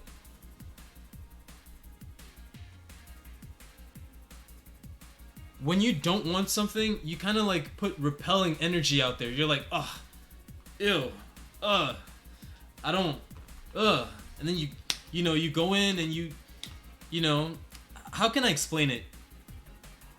It's like, say for example, food is like, this food is trash. You're gonna be like, man, this food is trash. I don't want to ever eat this food. This food is garbage. I don't even want to be in the vicinity. Man, I shouldn't be breathing the same air as whoever made this food because they're trash. They need to go back to wherever the fuck they came from and never make food ever again. They should probably like go work at a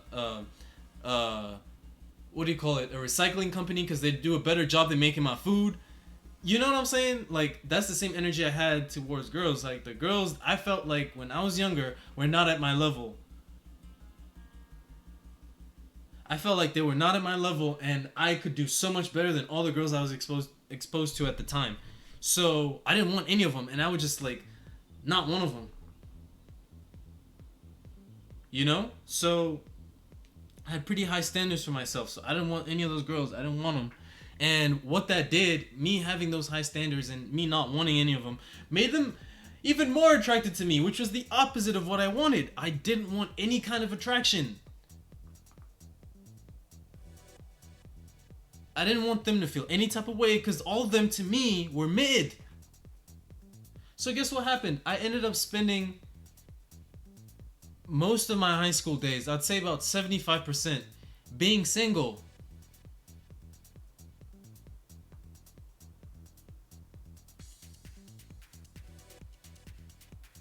Do you understand? Now, what being single means, it's not, I don't have a problem with being single. It's just you miss out on, like, growth and relationship experience.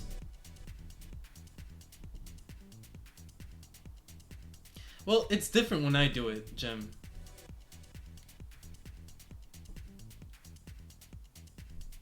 For some reason, when I act like people don't exist, it hurts them. And it makes them, like, especially the girls, like, even the girls at work now, they feel like they have to kind of, like, win me over.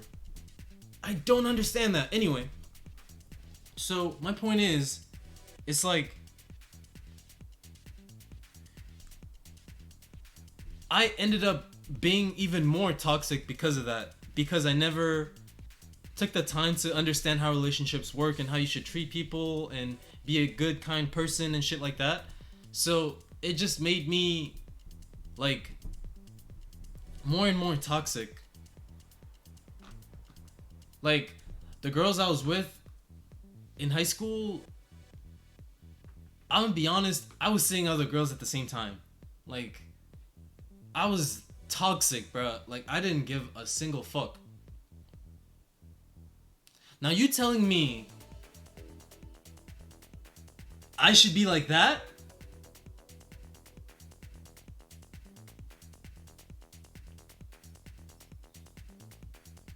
The answer is no.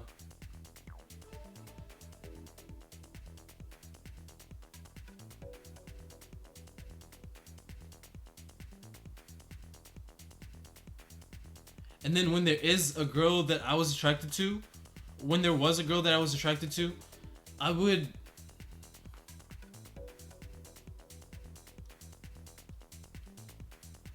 feel like she's too far out of my league. I just, in my mind, it was so fucked up. It was either they were too high up or too low down. You know what I'm saying? So I had to kind of like look at myself, take a deep look and be like, hey man, you know, I'm not this god-like figure. I'm just a normal human being, you know, and just because in my family, like, we're not really kind to each other, doesn't mean I need to be unkind to other people. I need to be toxic and I need to be mean all the fucking time, you know? So in trying to dial that back, because I'm trying to find that right balance, there's certain things that I don't say sometimes where I'm trying to hold back and not trying to offend people and doing that sort of thing.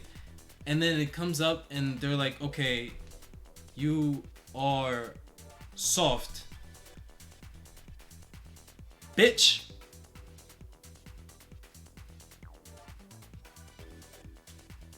If I were to be myself, you wouldn't handle it. You know what I'm saying?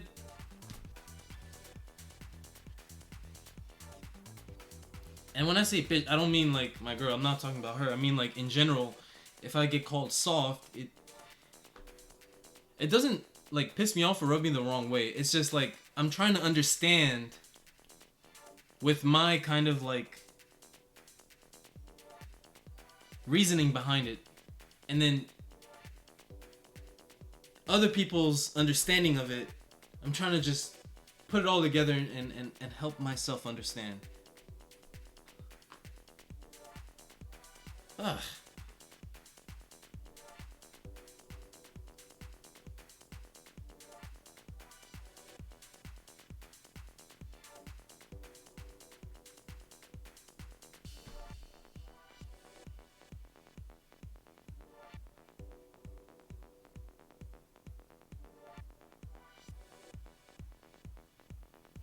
Nah, that's not it.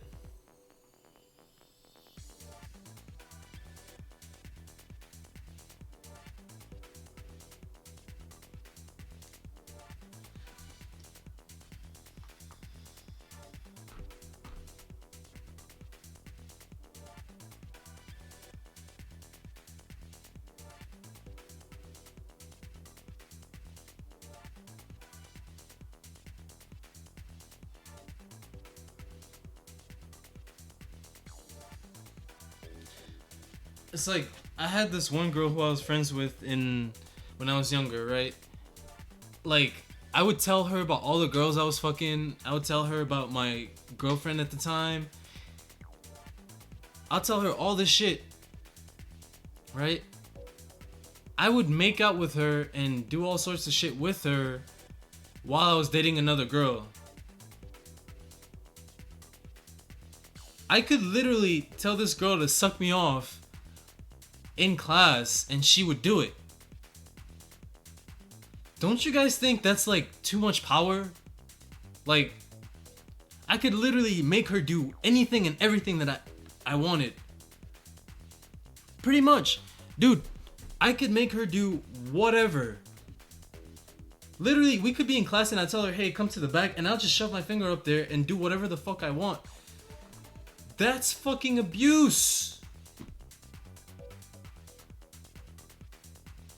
So the part where the difference between abuse and being nice, right? The part where you like, okay, if I do this morally within myself, I know that this shit is wrong, so let me dial it back. Let me not take advantage of this person in this situation. You get called soft. What the fuck? No, she was a friend. But like, you get what I'm saying? It's like, me not taking advantage or the refusal to take advantage is considered weakness. That's what I don't fuck with. That's what I can't get behind. Exactly. This is the point I'm trying to make. Thank you. That's a very important word. We're all coming together and we're all getting to this point that we're trying to get to. Control. My self-control is being equated to weakness. And I don't like that. My self-control is being equated to weakness. Don't ever equate my self-control to weakness. Okay? Don't equate my self-control to weakness. And it's another thing too, is if I try to sit down and explain this, like, oh, the old me would have punched you right in the face, they're gonna be like, man, you just full of shit. You wouldn't do that.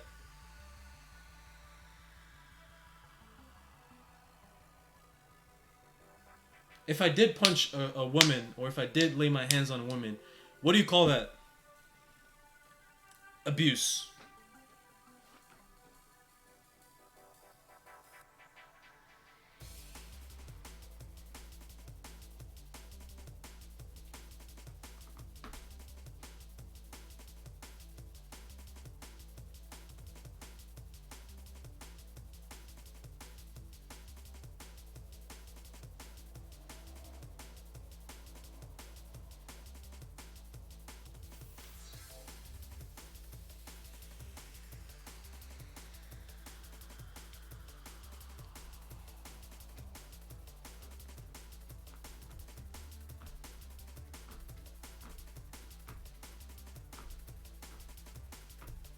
Like, what does someone get out of being mean and abusive and all this toxic shit all the time?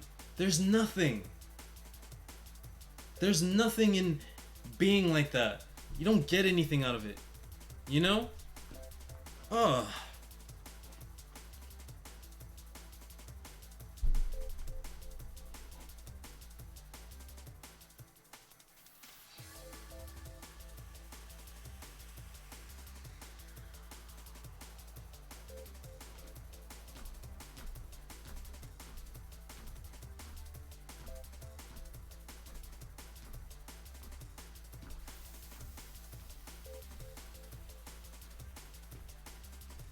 I just pray that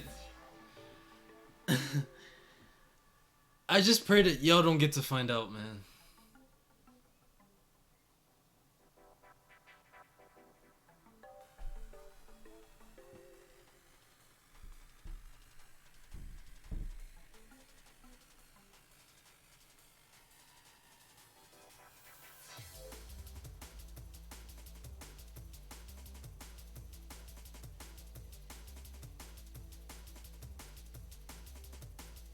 Okay, tell us more about that.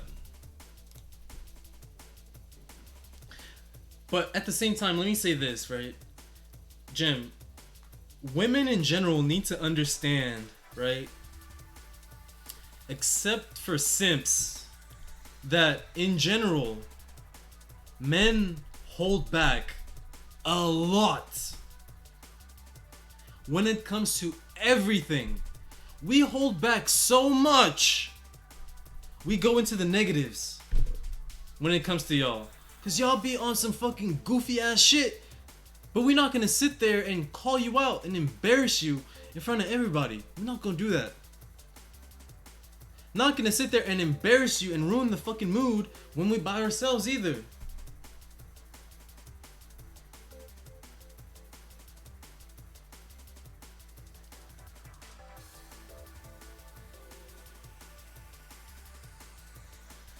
Because most of the time it's not even that deep. But if y'all want us to get in there every single time and be toxic like that, fine.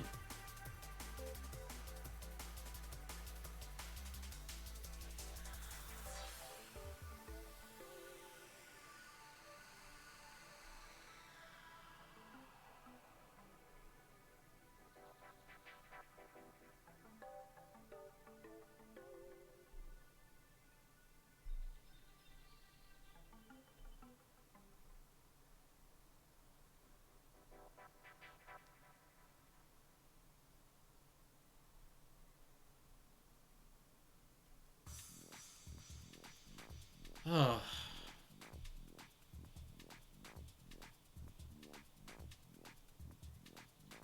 Unless that person can match my energy, I'm not gonna show it type shit. You know what I mean?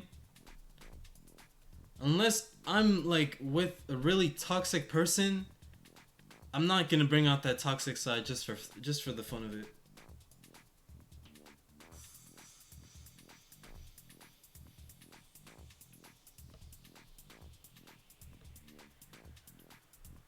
Maybe I should. Maybe I should.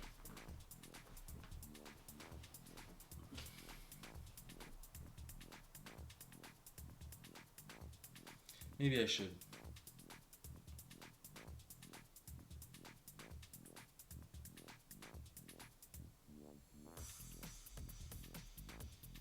But then again, it's borderline abuse.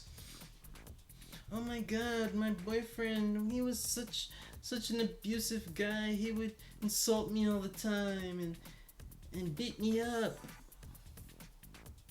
And kick me when I'm down and pour salt in all my wounds. As if I didn't already know I was goofy.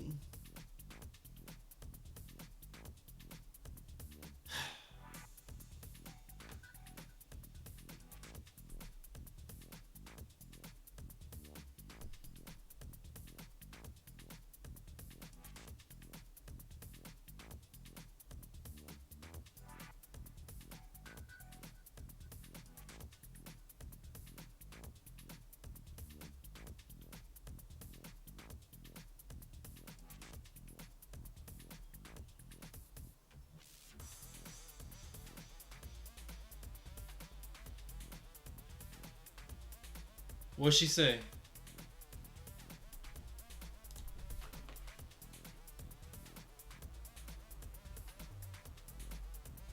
Cause like you gotta understand, the level that men are at when it comes to literally everything is way up here. We're way up here and y'all way down here. We have to hold back this much. Now imagine if we don't hold back and we're just normal. Look at how far the gap is, and imagine if we actually press.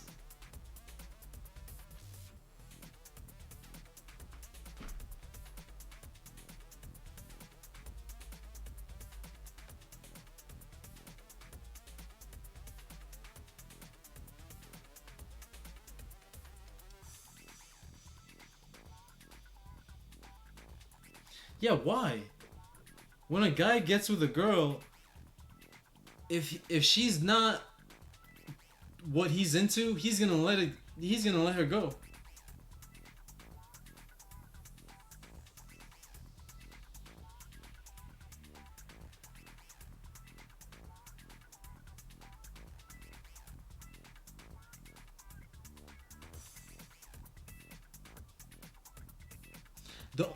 You know what's crazy too is that'll never happen. You'll never change someone.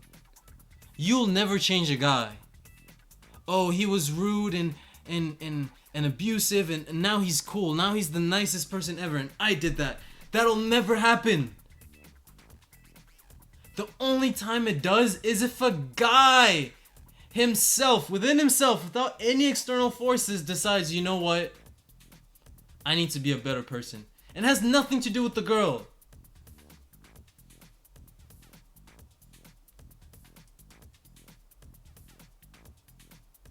No guy goes, oh, she's mean, she's tough. I'm gonna change her into a sweet, obedient girl. Hell no. We see her, that's what she is. Okay, if that's what I'm into, that's what I'll go for. If that's not what I'm into, I'll pass and go for what I really want.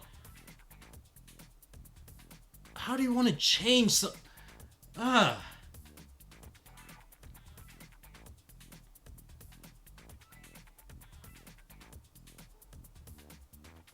I'm gonna take this sweet little innocent girl and turn her into a freak hoe.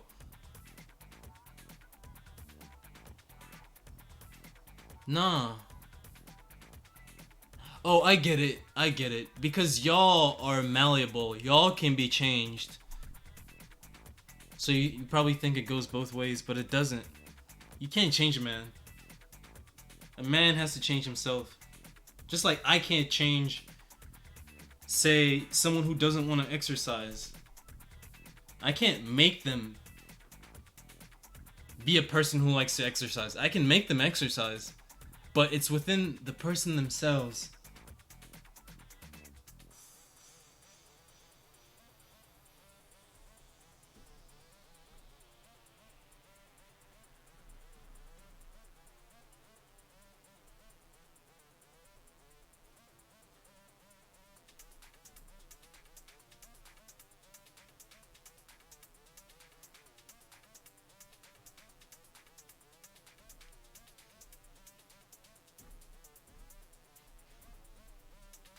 In your experience, Jim, have you ever changed a man?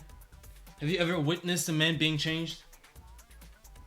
From the bad boy to a good guy? Never. Have you ever seen a good guy get turned into a bad boy? I've seen it, but not by the girl. Indirectly by the girl. If she friend zones dude and cheats on him, that'll turn his shit. But you don't turn a bad dude into a good guy. That's impossible.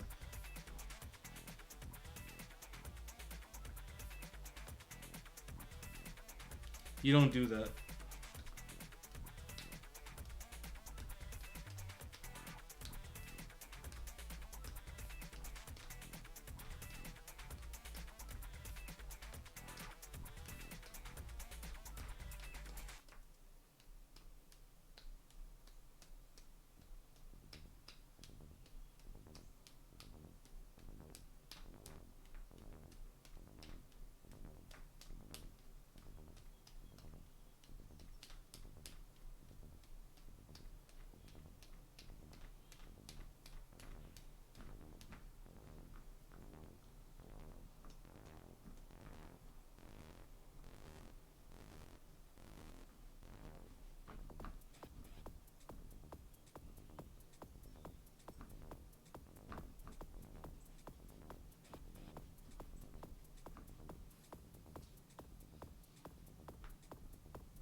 That's good.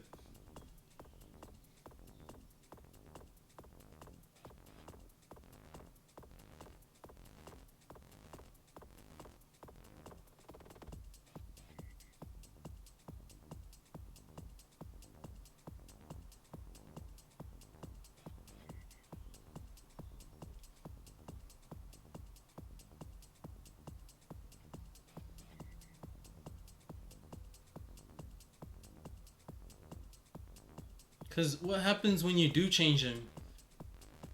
You're probably not going to like him anymore.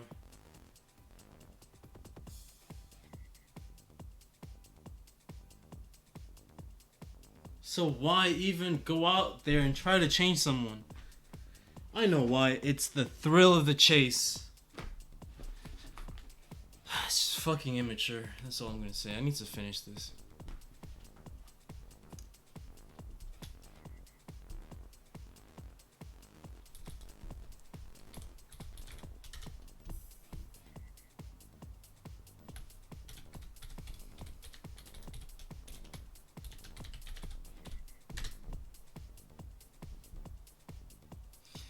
I already know the answer. It's not even worth my time. I think it's something I have to figure out on my own. How the best way to go forward.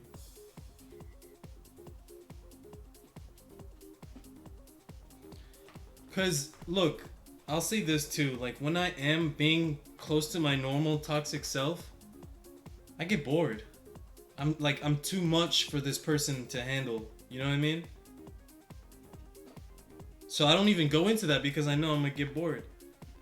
Which is a toxic trait, and I know that.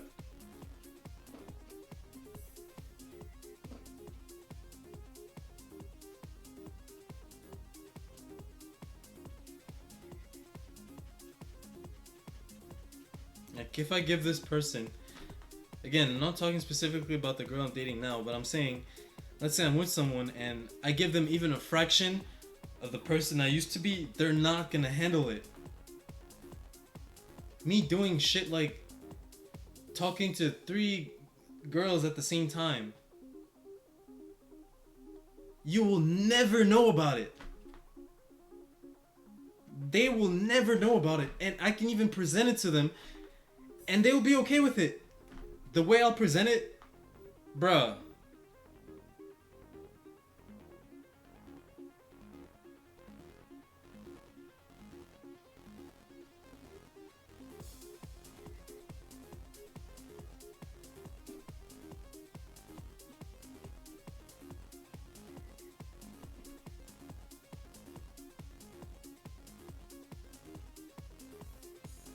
Me being toxic and having all the power in a relationship, that shit'll make me bored because I have too much power, I have too much freedom. I can just abuse it. I can come up with anything and justify it and get away with absolute murder.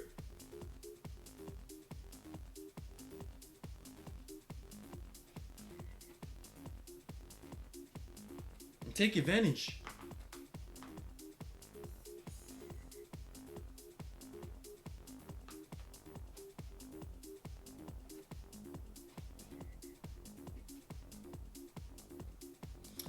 They don't mind it as long as it's justified. As long as the guy goes, hey, you know, I met another girl, but I'm still into you. Like, you know, we can stick together if you want, but I'm gonna bring her along anyways. So it's up to you if you want to stick around or not. She can either stay or go, but if she stays, I just committed double murder. Triple homicide. Oh yeah, but my boyfriend is seeing someone else. He has a side chick. That's not fucking normal. That's toxic.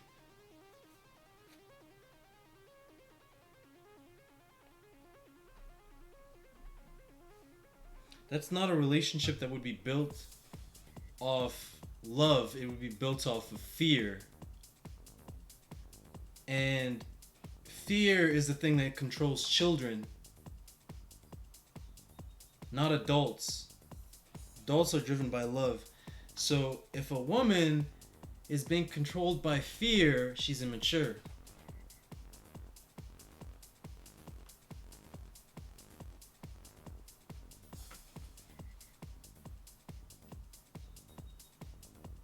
There are none. There are none.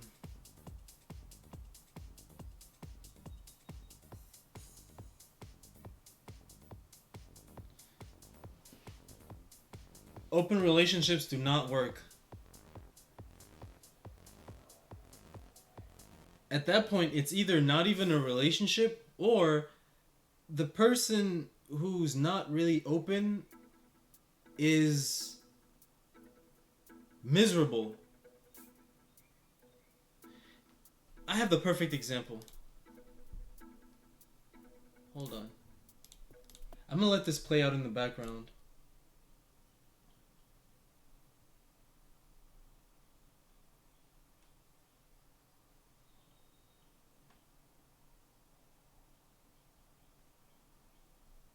If I can just find that video.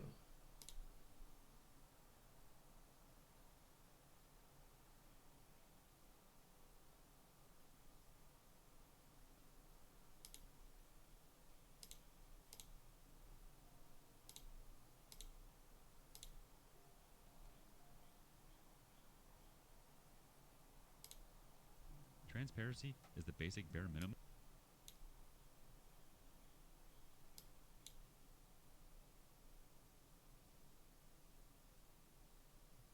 And her ex-boyfriend does not want to see her. I don't want to talk to her, of course. It's crazy how a month ago she had a baby with someone and said the baby dad didn't want anything to do with the baby, but she's still going to his house, a 1-hour drive. Just like what she decided to do with some of her online friends in a group. I was very hesitant at first because my top priority is keeping her safe. I warned her of the potential negatives that can come from, especially going alone. With her being a petite, small woman, I knew it was something that she would not be able to fight people. That's not it. That's not the one. Here it is. What's up, everybody? Today we've got listen an awesome story about closely a wife to that this wanted one. an open relationship, but now regrets it. Hello, all. Never once did I think I would get to this point, to the point of reaching out to strangers on the internet for guidance, but here we are. Y'all listen in and have fun. I'm gonna focus on work. 10 years, but married for 8. We met in college and were each other's firsts and only. I honestly thought we had a unique and beautiful relationship because of that, but it appears that was just me. Some time ago, my wife began working at a new company. At first, she found it difficult to fit in because she's always been reserved, but after encouragement from me, she made friends with a group of girls, some of whom were single, divorced, or dating but not married. At first, I was happy she made friends, but then she started going out for drinks, partying, or some other thing her friends had planned. Real quick, my biggest piece of advice for girls, and I guess men, is don't hang around your single friends if you're trying to get into a relationship. There's a reason why they're single. I became concerned by her change in behavior and tried to talk to her about it, but at the same time, didn't want to restrict her in any way. It started to affect our relationship in the bedroom. My wife wasn't one to initiate intimacy, but with her continued going out, she was either too tired or wasn't in the mood. At some point, her company got a new manager whom my wife and her friends had taken a shining to. She began mentioning him in passing, but it got to a point where she was pointing out how he handled certain problems that didn't seem to be work-related. I questioned her on her fascination with this man, and she brushed off my concerns. She even started asking if I regretted not having more experience with women, to which I said no, because she is all I ever needed. I swore I thought for a moment I saw a flash of sadness in her eyes, but she quickly changed the subject. She started mentioning open marriages as a way to spice up our marriage. I was taken aback because my wife is never this kind of person, and not that liberal sexually, to be honest. I had first refused, and questioned if this had anything to do with the new manager, to which she denied, but said she felt like she missed out, but at the same time didn't want to lose me, so this was a safer option. I warned her that she was playing with fire, then reluctantly and naively agreed. So we set some rules, mainly not to sleep with another person in our home, so for a year, and my wife goes on dates, has one-night stands, then as if I didn't see it coming, somehow is in some kind of relationship with that manager. I, on the other hand, had a few dates, but no one-night stands, because it freakily felt wrong to me. My wife would ask if I was fine, but really wouldn't change her behavior. ordered. At some point, I felt the love I had for her, that pure, special innocence of marriage, was gone, and it was killing me inside. I ended up going on a date with an amazing woman who migrated over from South Korea. Conversation was effortless. She had the wit of a lightning-fast whip crack and a smile that would make one forget himself. This, of course, led to more dates until we were intimate. I honestly never had sex like I had with this woman. I never knew a woman could be so giving and make one feel so desirable. At first, my wife thought it was cute, but as the months went by, she began questioning my relationship with my lover. I promptly pointed out that this was her idea, and even that she was in a relationship with the manager I was concerned about. She was silent. She looked like she wanted to say something, but held her tongue. She began coming home early to surprise me with dinner and get the house extra clean. She also started coming to my workplace to drop off lunch and began to initiate intimacy in the bedroom. Honestly, if it wasn't for her opening up our marriage, which I am also to blame for agreeing, all this would have had me jumping for joy. I barely gave in to her attempts at intimacy, and when I did, it was simply to get it over with. Something in me towards my wife died, and I could see she felt it too. I asked what brought on this change in her, what was different. The response I got Just listen in was and that tell she me wants what y'all to show think. me that she loves me and is happy with me. I never intended to, but I burst out laughing. I asked what about her little group of friends, her manager lover, or her one-night stands. She didn't respond that day and simply went to bed in tears. The next day, I get home to find her waiting for me. She told me she wants to close our marriage. This whole experience was a horrible mistake, that regrets everything and wants us to be the focus of our relationship again. I told her to be honest with me and tell me what inspired all this in the first place, and wouldn't you know it, it was her group of friends that planted the idea because of their numerous sexual exploits, and when her manager came around, he surprisingly supported that lifestyle and encouraged my wife to live free. Apparently, it developed into an emotional affair, but only got physical once the marriage opened. Wow, like that makes it better. She described it as being drunk behind the wheel of a speeding car. It was thrilling, intoxicating, but the price of the decision has become too much for her to bear. She sees now that she never needed a comparison, and that what we had was truly unique and special, but now she feels like she murdered our marriage and any chance of a life together. I told her I might not ever be able to see her as my wife again, and this made her break down in front of me. I simply held her in silence as she cried until she fell asleep in my arms on the couch. She has since left her job and cut off contact with all of her friends and her manager, and even told me she's willing to spend the rest of her life making it up to me and work her fingers to the bone to be seen as a wife by me. But I haven't cut contact with my lover. My lover, quite frankly, makes me feel like a man, like I can challenge the world, and my wife hasn't in a while. Truth is, I don't know what to do in this situation. I would love to get the special feeling back if possible. My lover basically saved me when I was at my lowest. Please help me. Forgot to add, we have our first marriage counseling session in a couple of hours. So why exactly she's jealous and she wants him back? Why does she have to go through that to understand that she has to be doing her best anyway? Once you're married, you have to give your best at all times. If you're not married, it's like, okay. Oh, let's do an open relationship, but if he doesn't find somebody else, then I made the right decision. But if he finds other people and he's able to get hella bitches, then oh yeah, he's the right one. It's just he didn't show me that he could get other girls. Yeah, because that's cheating. Bruh. I love this story. Not sure how that will go. The therapist seemed nice and experienced. She appeared unbiased and actually eager to help. Even though it was our very first session, my wife took it as an opportunity to lay it all out, it seems. She confessed that this group of friends made her wonder if she had missed her chance because she was committed to her first boyfriend and had no other experiences, that she never had the same adventures some of these supposedly amazing women had. Remember, some of whom are divorced, but none are married. The therapist pointed out that this can be, and often is, detrimental to a marriage due to the difference in mindset. My wife seemed to agree, then added that after the new manager started approaching her, some of these friends encouraged her to see where it goes, that this was a chance for her to explore or discover herself. She obviously felt guilty, so she says, so she never did anything physical until one of the divorced ones suggested an open marriage as the loophole and told her that some couples come out stronger because of it. So, after regrettably, again so she says, convincing me to open up the marriage, her so-called adventure began. It was intoxicating and blinding, but lacked real substance. Not like the kind we built over the years, and she started to question her reasons for doing this. She said she could see the hurt in my eyes, but told herself this was an adventure. She said she'll never forgive herself for this. Bullshit. Her chance to have an amazing experience. So the gravity of it all never really hit her until she noticed the change in me. At first, she assumed because I went on dates, I would gradually accept her situation and be okay with it, but that all changed when my lover became a constant appearance in my adventure. Apparently, I started to smile again for no reason, and my eyes would light up when I would get a text message or when I cheerfully left the room to answer a call. She said she suddenly felt a pit in her stomach and started to get mini panic attacks for no reason. She went to her friends for advice again, but they said it was a normal reaction for me to have during the adventure. But when the same divorced one who suggested this in the first place said, "It looks like his lover makes him happy," is when the reality of it all finally dawned on her, and the very real possibility Fucking stupid. that another woman and This- not his wife gave him This is the exact reason why you don't depend on somebody else for questions about morality.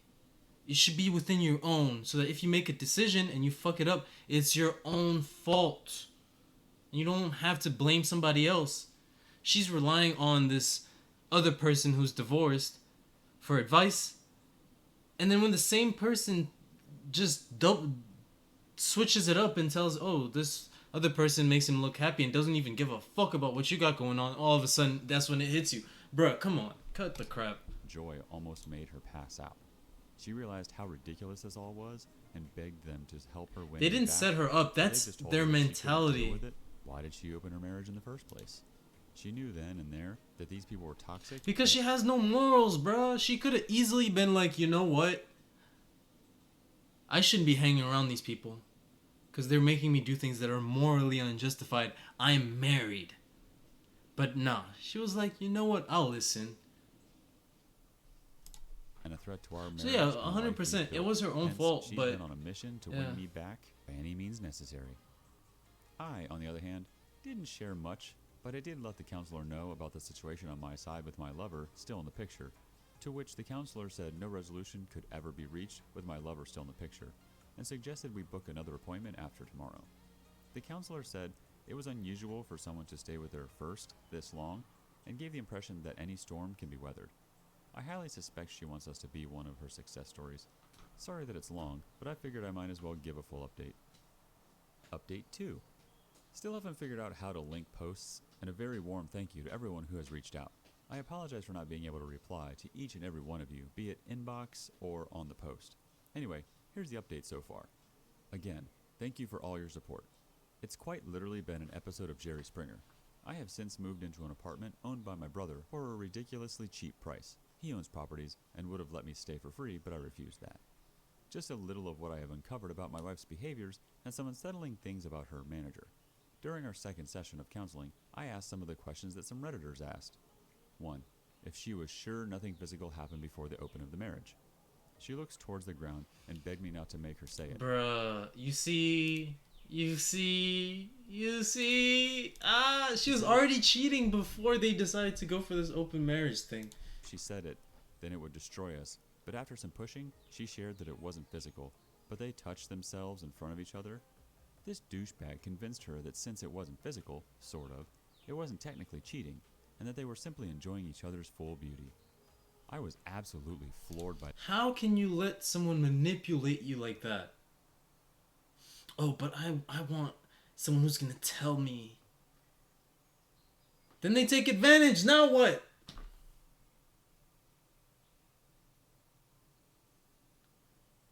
I want someone to tell me how to live but not take advantage. And this person's a complete stranger that I haven't known for many years. Y'all are looking for dads.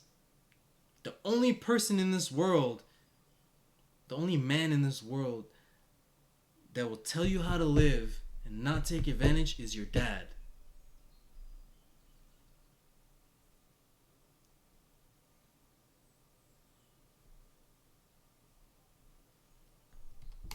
By this, and she started shaking and hyperventilating. If another guy sobbing comes and into your foaming life at and the doesn't mouth take while she advantage, he's cried a and pussy. apologized to me. At this point, even the counselor was taken aback and had a look of disbelief. My wife got on her knees and hugged my legs, saying how sorry she was. 2. I then asked her what really changed her view of him. She said after she started pulling back from the group as a whole, his behavior towards her changed. Then one evening, as she was leaving a meeting, she passed his office and heard him speaking about her to another male colleague. He said he was surprised at how easy it was to get her, and how she is living proof that you can't trust the quiet ones. When the colleague asked if he actually fancied her, his response was that she was a pleasant distraction, and that he had absolutely no intention of breaking up with his fiancée. He even added that this was simply to get it out of his system because the only woman who has ever understood him was his fiancée, and he didn't want to break up with her. He also mentioned how he felt bad for me, but you snooze, you lose. My wife, upon realizing that she was nothing more than a piece of meat to this man, added by the fact that she betrayed me for a cheap thrill, actually made her suicidal in that moment. She said she left her workplace and vomited in the parking lot. She also added that her first thoughts were, "What have I done?" and my name, "Please forgive me, I'm so sorry." 3. I then asked her if she loved him and when it was that she stopped loving me. She looked me dead in the eye through tears and said she never stopped loving me, which honestly makes it worse, and that he was just something different. She thought it was love, but now realizes how foolish she was. She squeezed my arm with surprising strength and said she knows she messed up, but she misses us and the connection we had before all this. She even suggested we move away and start fresh, just the two of us, just as it was meant to be. I then told her it wouldn't be fair to my lover and that I need time away from her to process all this. It was like she had a meltdown at those words. She started sobbing harder and saying incoherent things. She held on to me as if I was going to disappear. It took some time for both me and the counselor to calm her down. The counselor managed to convince her that maybe time apart could help us heal. Now I wish I could end the update with just this, but as we got home, I began to pack. My wife got a video call from her laptop. It was one of her former friends in tears. It turns out that after my wife resigned, this friend and the manager began a fling of their own, but apparently she had a pregnancy scare which caused him to basically turn into Dr. Jekyll. To make matters worse, she had a boyfriend whom she apparently could see a future with him, and the only reason why she even had a fling was because she was curious of the experience. Funny how that seems to be a trend. Her boyfriend found out because he discovered an email between the two discussing the potential pregnancy, but the manager basically accused her of baby trapping him. Of course, he left her, and the reason why she made contact is because she was under the impression that my wife managed to save our marriage and was desperately seeking advice. I just turned and left and have been staying in the apartment ever since. Update 3. My wife's insane behavior and how it changed us. Some things have happened so far, and my decision moving forward. First and foremost, thank you to everyone who took the who had the pregnancy scare was indeed pregnant, but the stress of losing her boyfriend and being humiliated friend who had the pregnancy, it truly means a lot. Well, quite a bit has happened. The former friend who had the pregnancy scare was indeed pregnant, but the stress of losing her boyfriend and being humiliated by the affair caused her to lose the baby. She basically turned ballistic, went full scorched earth on the manager. She exposed him to all upper management. My 26 male torment. Yeah, but your dad was looking out for you.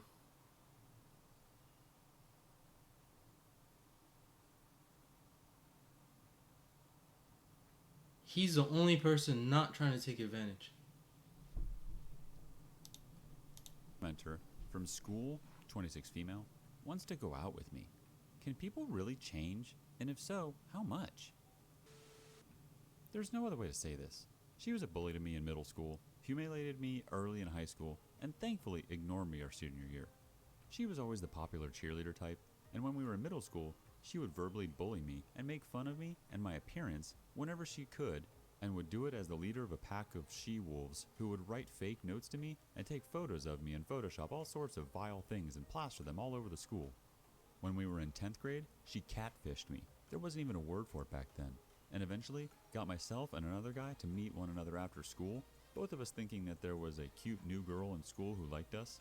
Needless to say, both of us were the butt of jokes for the rest of the school year. Finally, by the middle of our junior and senior years, she thankfully forgets I exist. Flash forward to the present. I'm parking my car and getting ready to go into Wendy's for lunch when I hear my name being spoken by a person directly behind me. I turn just in time to see my tormentor coming in for a hug. My first reaction was to run because of our previous dealings with one another, but she is quicker than I am. She stands there chatting in line with me like we were the best of friends and reminiscing about grand old times that never existed for me. She and I lived two very different high school experiences, I assure you. She the popular girl, and I the social outcast, not even cool enough to be accepted by the nerds and hipsters. So I get my food. I was planning on eating there, but since it was apparent that her and the woman she was with were eating there, I got mine to go. I wished her well and tried to bolt out the door, all the while losing whatever appetite I had. But before I left, she asked me for my number, and like an idiot, I gave it to her. Next day, I get a call from my sister. By the way, while I love my sister, she also lived a very different life than I did in high school. In fact, I think my tormentor idolized her. She was a grade ahead of us. My sister says she got a call from Lady Voldemort wanting to know all about me. She said she was asking all forms of questions about my life, what I was doing, and if I was seeing anyone. I told her that I had run into her at Wendy's and that I am sure that this was some form of elaborate scheme of hers. My sister said I was a dumbass and that we were grown adults and that I need to see what was right in front of me. I, of course, responded by saying that what was in front of me was Lucifer on Earth. Sure enough, my phone blows up that night with texts from a strange number. It didn't take long to deduce that it was her. She started with small talk about how great it was to see me again and how wonderful I looked. Then she goes into asking me why I never asked her out in high school. I nearly flushed my phone in a toilet from that one. Now mind you, she is saying all of this on text without me replying at all. Finally, I respond back with, "It was nice seeing you too." Within a minute of hitting send, my phone is ringing. I guess she decided that my response was good enough to give me a ring. She asked me out for a date this Friday night. Here's my dilemma. From an outsider's perspective, she is gorgeous. That doesn't Maybe a matter, solid don't go. 8, maybe 9 on a 10 scale. However, whenever I hear her speak or think about her, I can't see her physical attributes. I see visions of hell on earth, with her riding in some fiery chariot, being drawn by black horses that snort smoke and fire. I realize that I am being overly dramatic, and in my real life, I am long past being socially awkward. I stare down drunks and assholes every day in my job. Did I mention that I was a police officer, and when I was at Wendy's, I was on the job? And generally, I'm not afraid. She, on the other hand, makes me want to crawl under my bed and not come out. Is it possible for her to change? What the hell do I do with all these repressed emotions that I obviously have pent up? You embarrass her back. Go? She either is oblivious to what she did to me, or does remember and is trying to forget. Since I told her I would go out with her, I have gotten several texts about looking forward to Friday. My heart races every single time I get a text from her, but not from the romantic butterfly in my stomach kind of way. What does the group here think? Has anyone else ever had a mortal enemy become a date? Update 1. It would not be fair to either of us for me to go into Friday night with her and ambush her with problems from my past. So I gave her a call this afternoon and invited her to a late lunch tomorrow when she gets off work, which she was thrilled to do.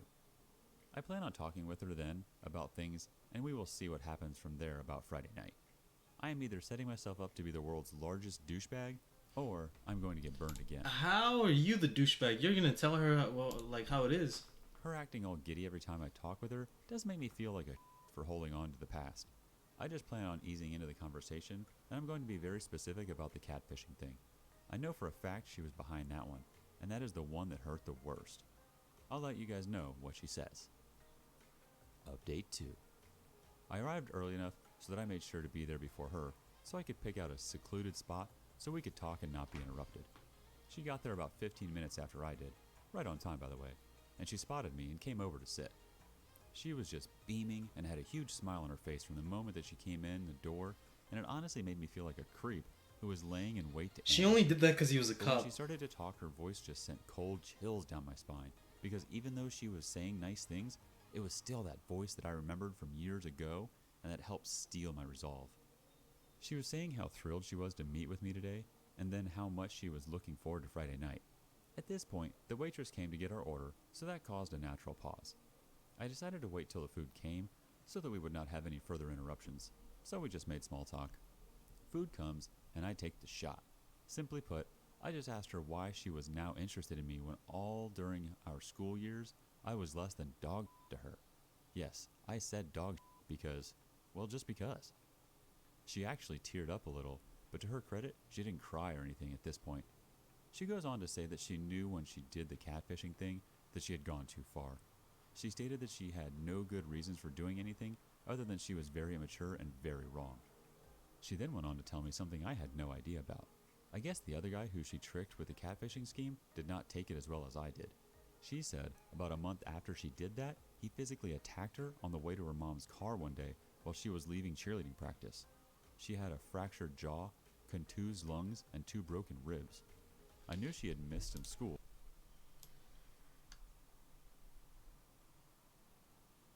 Yeah, the other guy who got catfished by her literally beat her up. Honestly, I don't blame him. But at the time, I had no idea why, nor did I care. She then said she never came to apologize to me for it because after that, she was afraid and did everything in her power to avoid me for the rest of our time in school. Sometimes that's what you just need, a fractured jaw, so you can stop all that bullshit. Out before that school year was up. She did make what I thought was a really heartfelt apology to me. I am usually a decent judge of character, and believe me, in my line of work, people lie to me all the time, so you pick up on traits, and she either is one of the best liars I've ever come across, or she was genuinely sorry for doing it. We then talked about middle school, and while she admitted some of the things that happened, she let me know that some of them were not her, but girls who she was hanging out with at the time. Some it made sense. The other was really irrelevant anyway, because it was the catfishing thing that hurt the worst. She never tried to bolt out of the cafe, nor did she ever not look me in the eye. After a few minutes of this, I decided that my honor had been satisfied and that I would change topics. We started out as lunch ended up with an entire afternoon and early evening together, walking and talking. Man, has she ever had a rough time since high school. She was actually very down to earth, not at all like I imagined her being. Of course, my imagination of her before then was her speaking with a forked tongue while chanting scriptures from the Book of the Dead. The main takeaway I got about her from today is that she is genuinely interested in me. She admits that the uniform from the other day was a turn-on, but that she wants to get to know me for me. Which sounds cheesy when I read it. I knew it! What did I say? She only did that because he was a cop. She only did that because he was a cop. Oh, I bullied this guy, but look at him. He's hot now. But when she said it, I was kind of impressed. Honestly, this was a great day for me. I got closure, I got a heartfelt apology, and at the end of the day, once I got past thinking of her as the daughter of Satan, she was actually a decent person to talk to. And yes, I now see that she is wickedly hot. By the end of the evening, she was all smiles again and telling me how she hasn't felt this close to someone in a long time. She actually gave me a goodnight kiss. Anyway, Friday night is on for sure. Final update. Hey gang, thought I'd give you I think afterwards they're not gonna last long. What should amount to being the final update on this. Went out with her last night, and things could not have gone better. Honestly, I had fun with her. Not the way you are thinking, by the way. Sick bastards. And we stayed out way later than either of us planned. Thank God I didn't have to go to work today. This wasn't a normal date for me. Generally speaking, I tend to end up in bars and listening to crappy music all night for some woman who I really don't connect with. In many ways, this was surreal because I was having the time of my life with a person who, up until 48 hours ago, I had spent well over a decade either dreading, fearing, or hating depending on the day of the week. We went bowling, and it was her idea. I haven't been bowling since I was a teenager, and you could tell. She laughed at me because of how bad I sucked after that first time, but the more than I that we had in common. I got the most passionate kiss I've ever received in my life as we said goodnight. I'll be damned if I didn't feel like I just lost my virginity again when she did that. I can't even explain it or how it felt. I've never been kissed like that. I'll close this. Certainly has another post just to say this, but Saturday's date went better than Friday's date. In fact, I'm just now home from her house, and the only reason I'm home now is because I have to pull an extra shift tonight that I can't get out of. We plan on having dinner she did as a teenager. But I do want to caution you with some general advice. Take it slowly.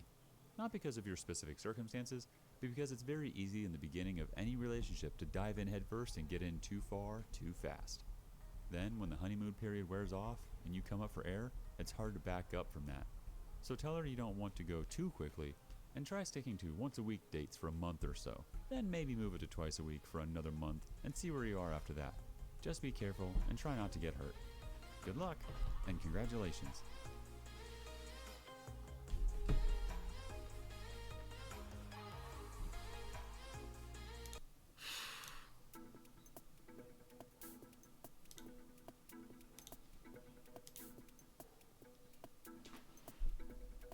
Yeah. Yep.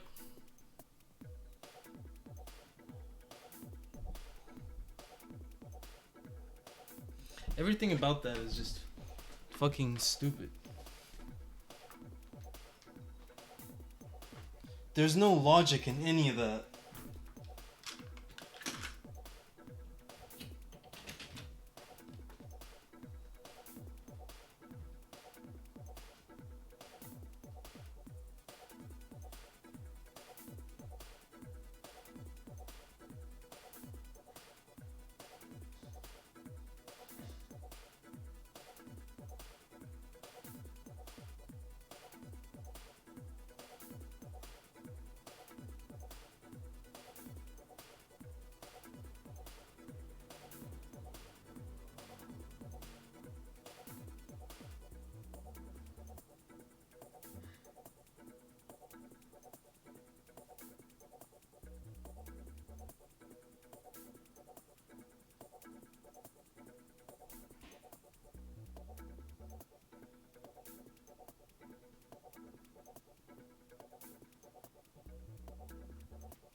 Did I jump scare you?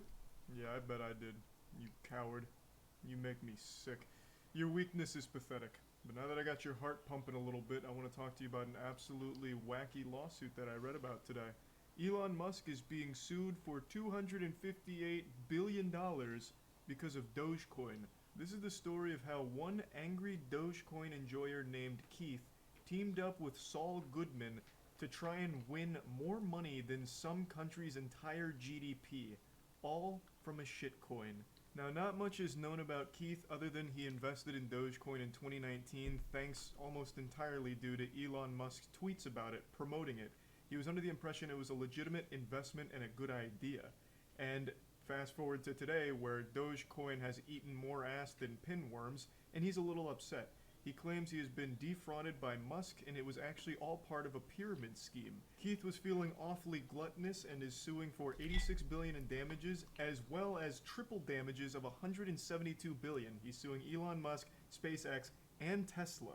He's aiming to score a hat trick here. He's arguing that Musk and his companies falsely and deceptively claim that Dogecoin is a legitimate investment when it has no value at all. Man, who could have seen that coming? What a surprise. Dogecoin actually doesn't have value. It was started as a joke in 2013. It was a meme coin. And you know what they say?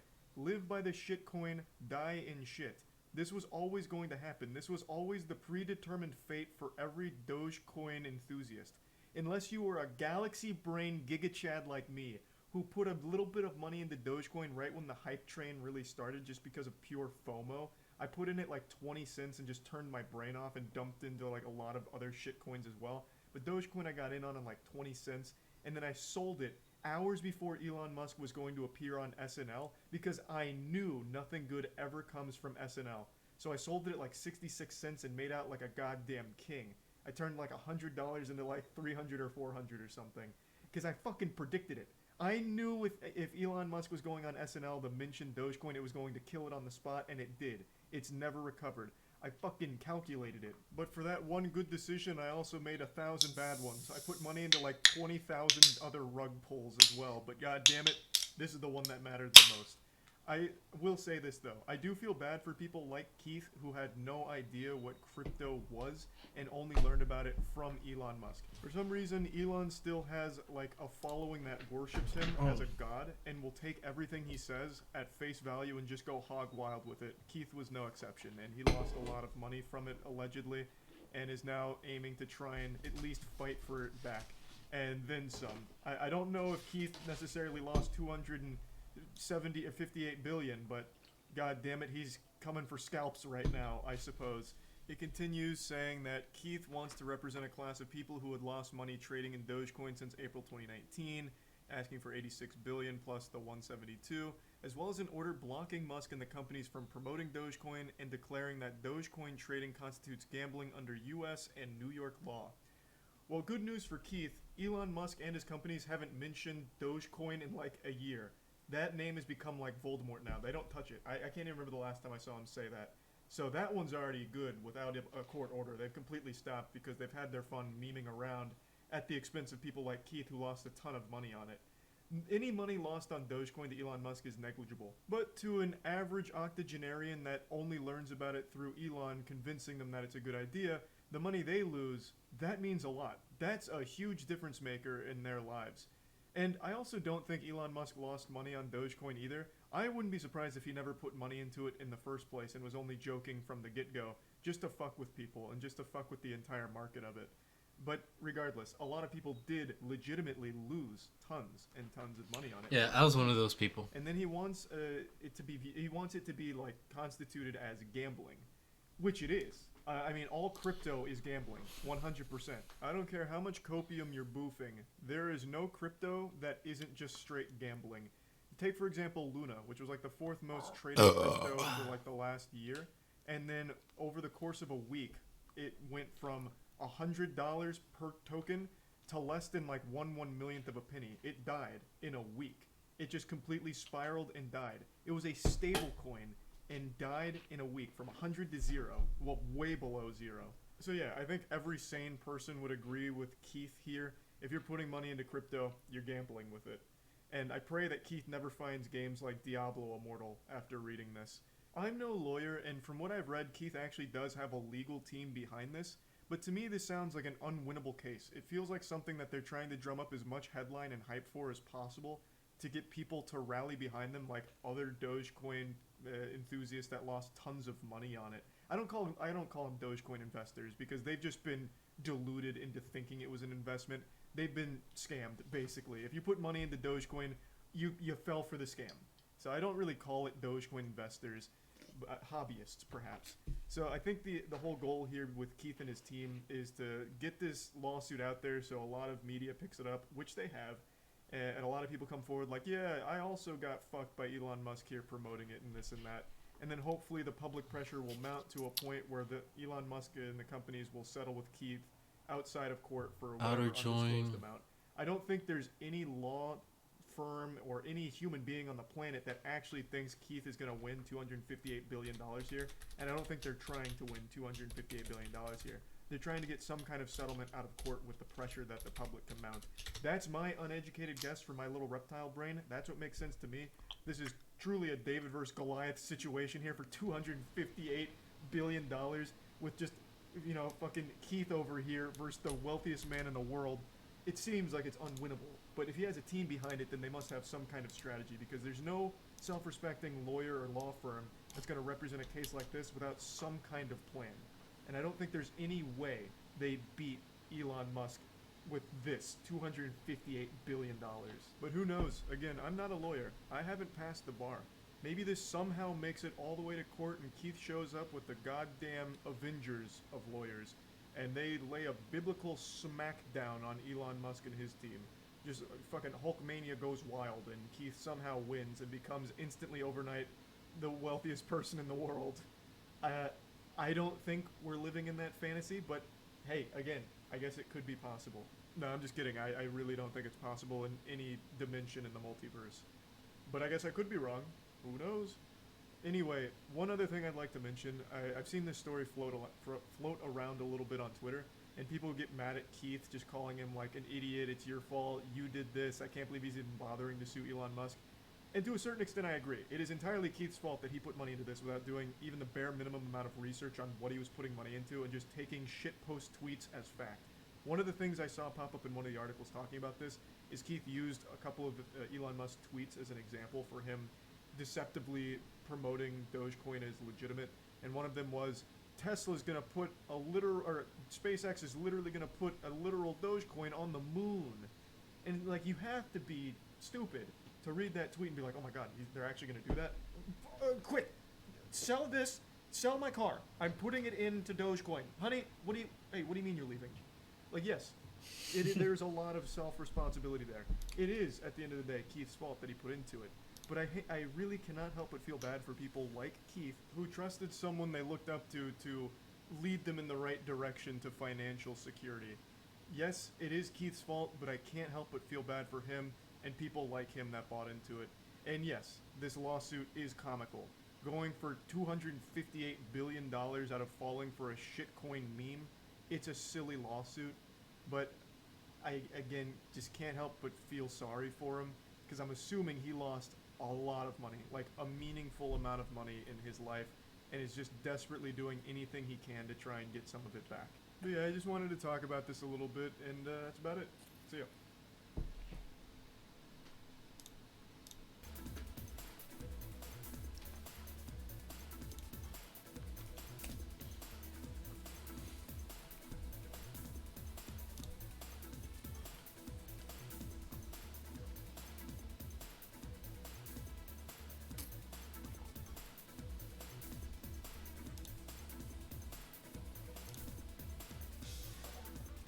What's up?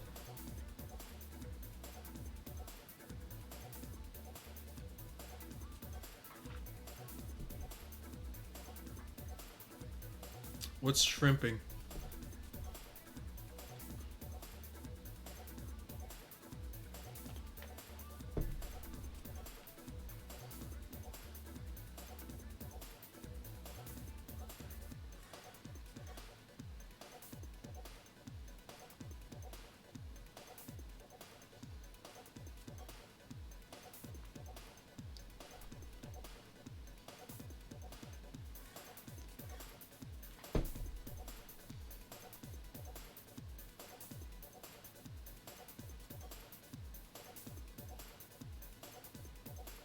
Hmm?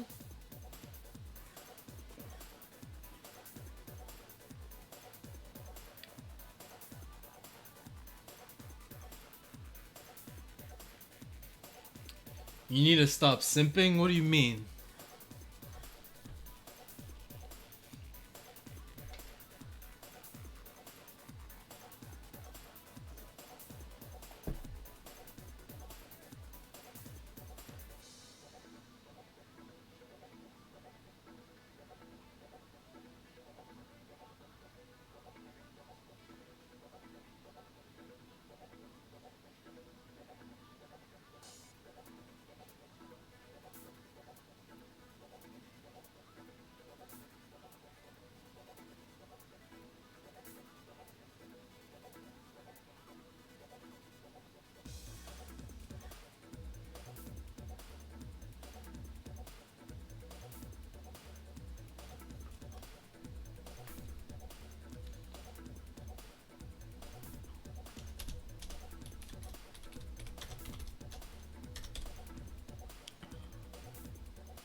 I fucking hate Discord, man. This shit always updating. Always.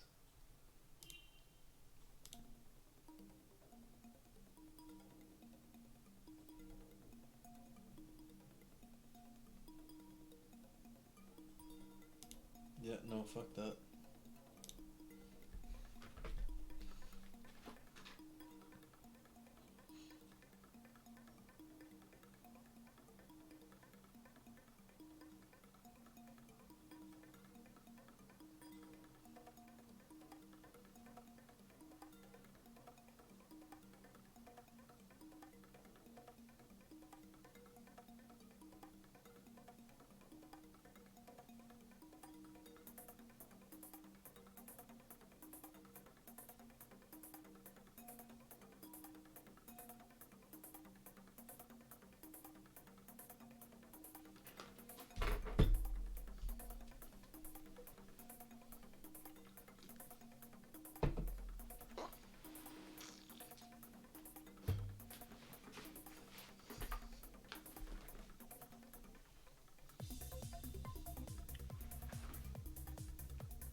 The name of each customer, the total amount ordered by the customer,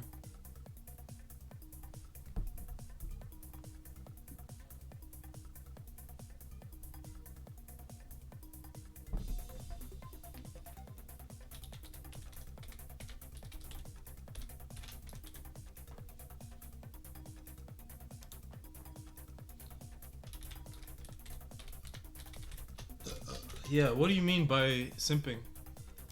I don't get it.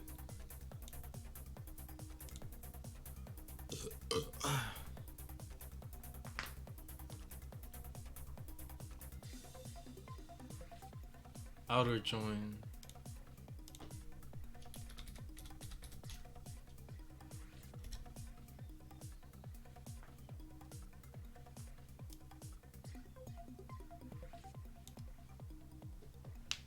Outer join. Yeah, what are you talking about basically? Oh, they mean either left or right. Okay. So left join, probably.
Total amount ordered by the customer.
Like, bro, am I missing something here? Like,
oh, I got it.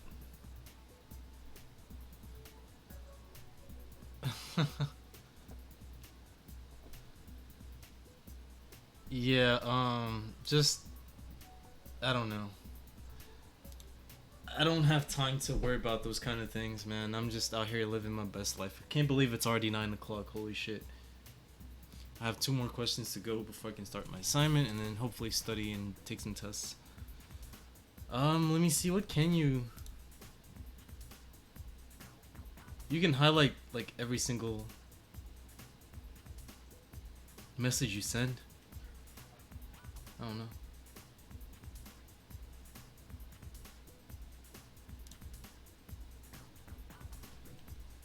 I feel like, dude, once I graduate, I will work on Twitch more. I promise. As of right now, not a chance. I'm too busy doing all this sequel stuff.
Oh, you know what I should have said when you said that?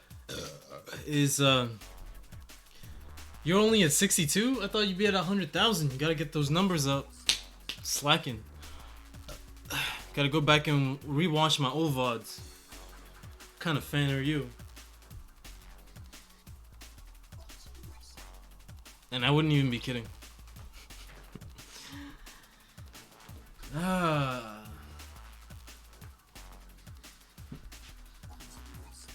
List the name and some.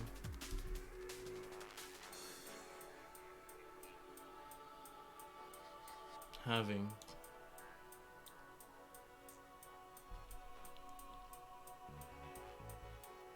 That ordered more. So it's just the same thing. Copy and paste.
Agent name, product name, customer name for each product ordered.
let's get her down here.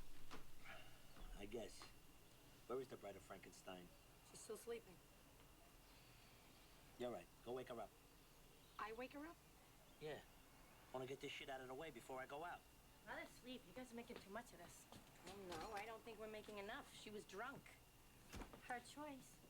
There's a Zuni saying, for every 20 wrongs a child does, ignore 19. There's an old Italian saying, you fuck up once, you lose 2 teeth. See? That's what all this is about. Ego and control. I beg your pardon? No, please.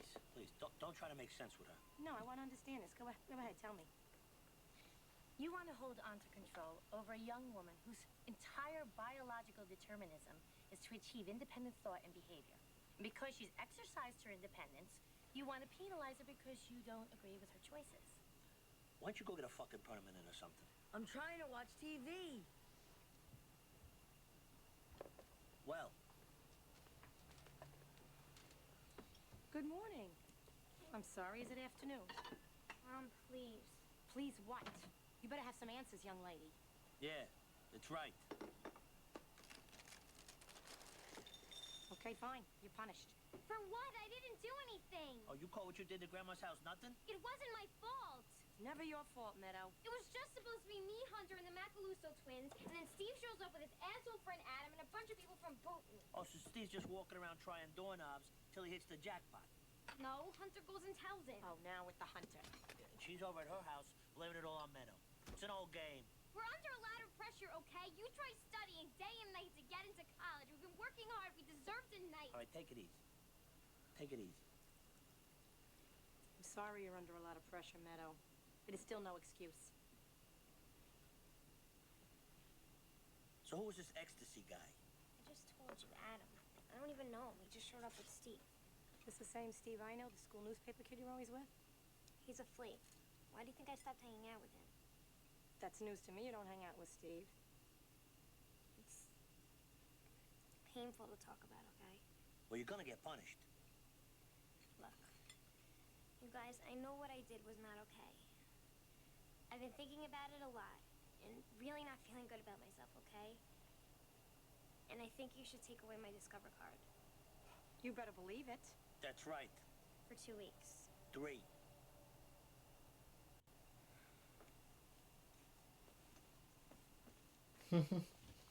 You think they're doing the right thing here, but that's what she All right, wants. I guess. Your allowance. I spent my allowance and I already owe Mom. The Pashmina. We can wait on that. How'd you get $10 a week? Cash. No more. Till you get your card back. For gas. She just got more money for drugs. What a beautiful day to bust out the Bob Marley t-shirt. Yeah, I got it at a smoke shop where they sell more than just... What a beautiful day to bust out the...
get her down here. I guess. Where is the Bride of Frankenstein? She's still sleeping. What a beautiful day to bust out the Bob Marley t-shirt. Yeah, I got it at a smoke shop where they sell more than just smoke. Weed. You trying to pick up? Yo, is that oregano? Nah, sativa. Hi, Miss Eggerson. I am. Nothing. Look at my hand. You wanna smell it? You wanna smell it? Yeah, Miss Erickson. No, I was just looking for a pen. I didn't say what kind of pen. Damn, the JROTC kids are out. Fucking narcs. Bro, you could hotbox a box. You could for sure turn this into a piece. It's like a 6-footer or what? Yo, check this shit out. I made it in wood shop. You don't think you could? It's got a carb and everything. Bro, that's a lock. Lock? Nah, this pipe. Me, Hot Cheetos, Rocket Power, vibes. Raymundo, dude's a legend, dog. I put him on my vision board. Yo, Buffalo Soldier. What did you just call me? Yo, Miss Murphy said I had to flip my t-shirt out because the dress code. I was like, stop being such a dress chode. The only thing I'm flipping is the bird. No, Miss Murphy, please don't call my mom. I didn't even know the t-shirt, man. I got it at a thrift store, to be honest. I didn't even want to wear it. To laundry day, I had to.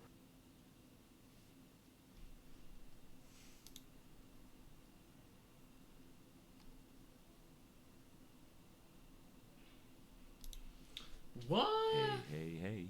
Time for the Out of This World story from our space. My fiance cheated on me with my father and tried to pass off his baby as mine. I'm a 30-year-old man who was engaged to a 27-year-old woman. For the sake of understanding, here's the backstory. Sue, name has been changed for the purpose of this article, and I met at a friend's engagement party. She was a stunning woman, blonde hair, tall, skinny, and beautiful, who had a great sense of humor and kept me entertained while at my friend's engagement party. Soon we started dating, and I knew I wanted to spend the rest of my life with her. I proposed to her and asked her to move in with me, but she was reluctant to, so I thought it was because she didn't want to let go of her independence. I usually spent more time at her place than she did at mine. She stayed in the city while I had a house in the suburbs that was almost paid for. I didn't mind because it meant that I could spend nights at her apartment instead of driving back home. She was a nurse and I had to stay alone in her apartment on the nights she had late shifts. I understood that she wasn't ready to move in with me because she would be giving up certain privileges. She didn't have a car and commuting would have been very difficult for her. She wanted me to move in with her, but like I said earlier, I had already practically finished paying off the mortgage on my house. Her apartment was also too small for both of us to live in. COVID happened, and because of the lockdown, she decided to move in with me. As an essential worker, she was gone for most of the time while I stayed at home. I was a software engineer, so I could work from home. Because of the pandemic, we put our wedding plans on hold. My father had flown in, so he could be there for the wedding, and he ended up being stuck. He didn't have to go to work, so he ended up leasing Sue's apartment, since it was still empty, and she wasn't ready to let go of it yet. It is important to note that my father and I weren't really close at this point, but we were cool. He walked out on my mom and me when I was still a teenager, so he could be with his secretary, who was just 6 years older than me. Bruh, I think the writing's on the wall. Our space. The writing's on the fucking wall. Grew past the resentment of him leaving since he didn't skip on the child support. He just wasn't interested in staying in my life. While I was in college, my mom died and he showed up at the funeral. He told me that he would still cater to my needs and I didn't have to leave my stepfather if I didn't want to. My stepfather was cool with me staying, and my father continued paying for my living expenses until I finished college. We would meet whenever he flew in for dinner or lunch. Most of the time, he was with different women, who looked to be around my age or younger. I didn't approve, but I didn't care either. I thought it was none of my business. He wasn't married or in any committed relationship. I just gave the background of my relationship with my dad before I continued with my story. When the lockdown restrictions were withdrawn, Sue made a big decision. She wanted to quit her job so she could make a career transition into tech. She told me that she was burned out with her work. I was making a 6-figure salary, so I could cover both of our living expenses without any problem. Uh-oh. I decided to help her by offering to cover her living costs. Here it comes. Classes by herself, and she started staying. That's 3 red flags. Number 1, your dad and you are not close. He's used to messing with younger girls. Number 2, he stepped out on his mom when they were younger for his secretary. That's another red flag. 3rd red flag, the girl didn't want to move out. You're already stripping her of something that she wants. Bruh, it's written on the wall. Now you're gonna pay for her living expenses? Bro, never do that.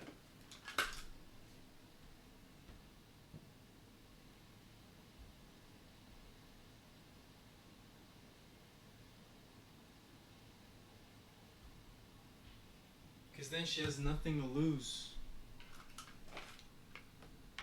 Oh, I'm supposed to be studying for biology.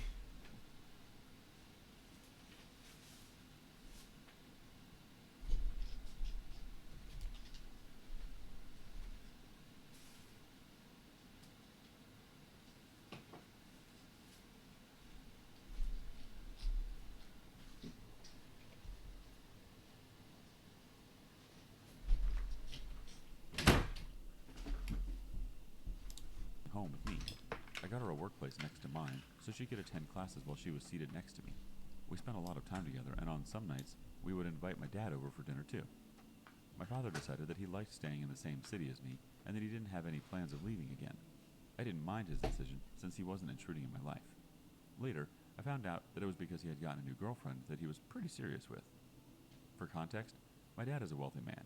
He inherited some major shares from his parents and was patient enough to wait until he was in his late 40s to sell them. The shares were worth quite a huge sum of money, and he also had a job as an executive in a multinational company, so he was earning quite a lot. As soon as I started getting used to my new lifestyle, I got promoted at work.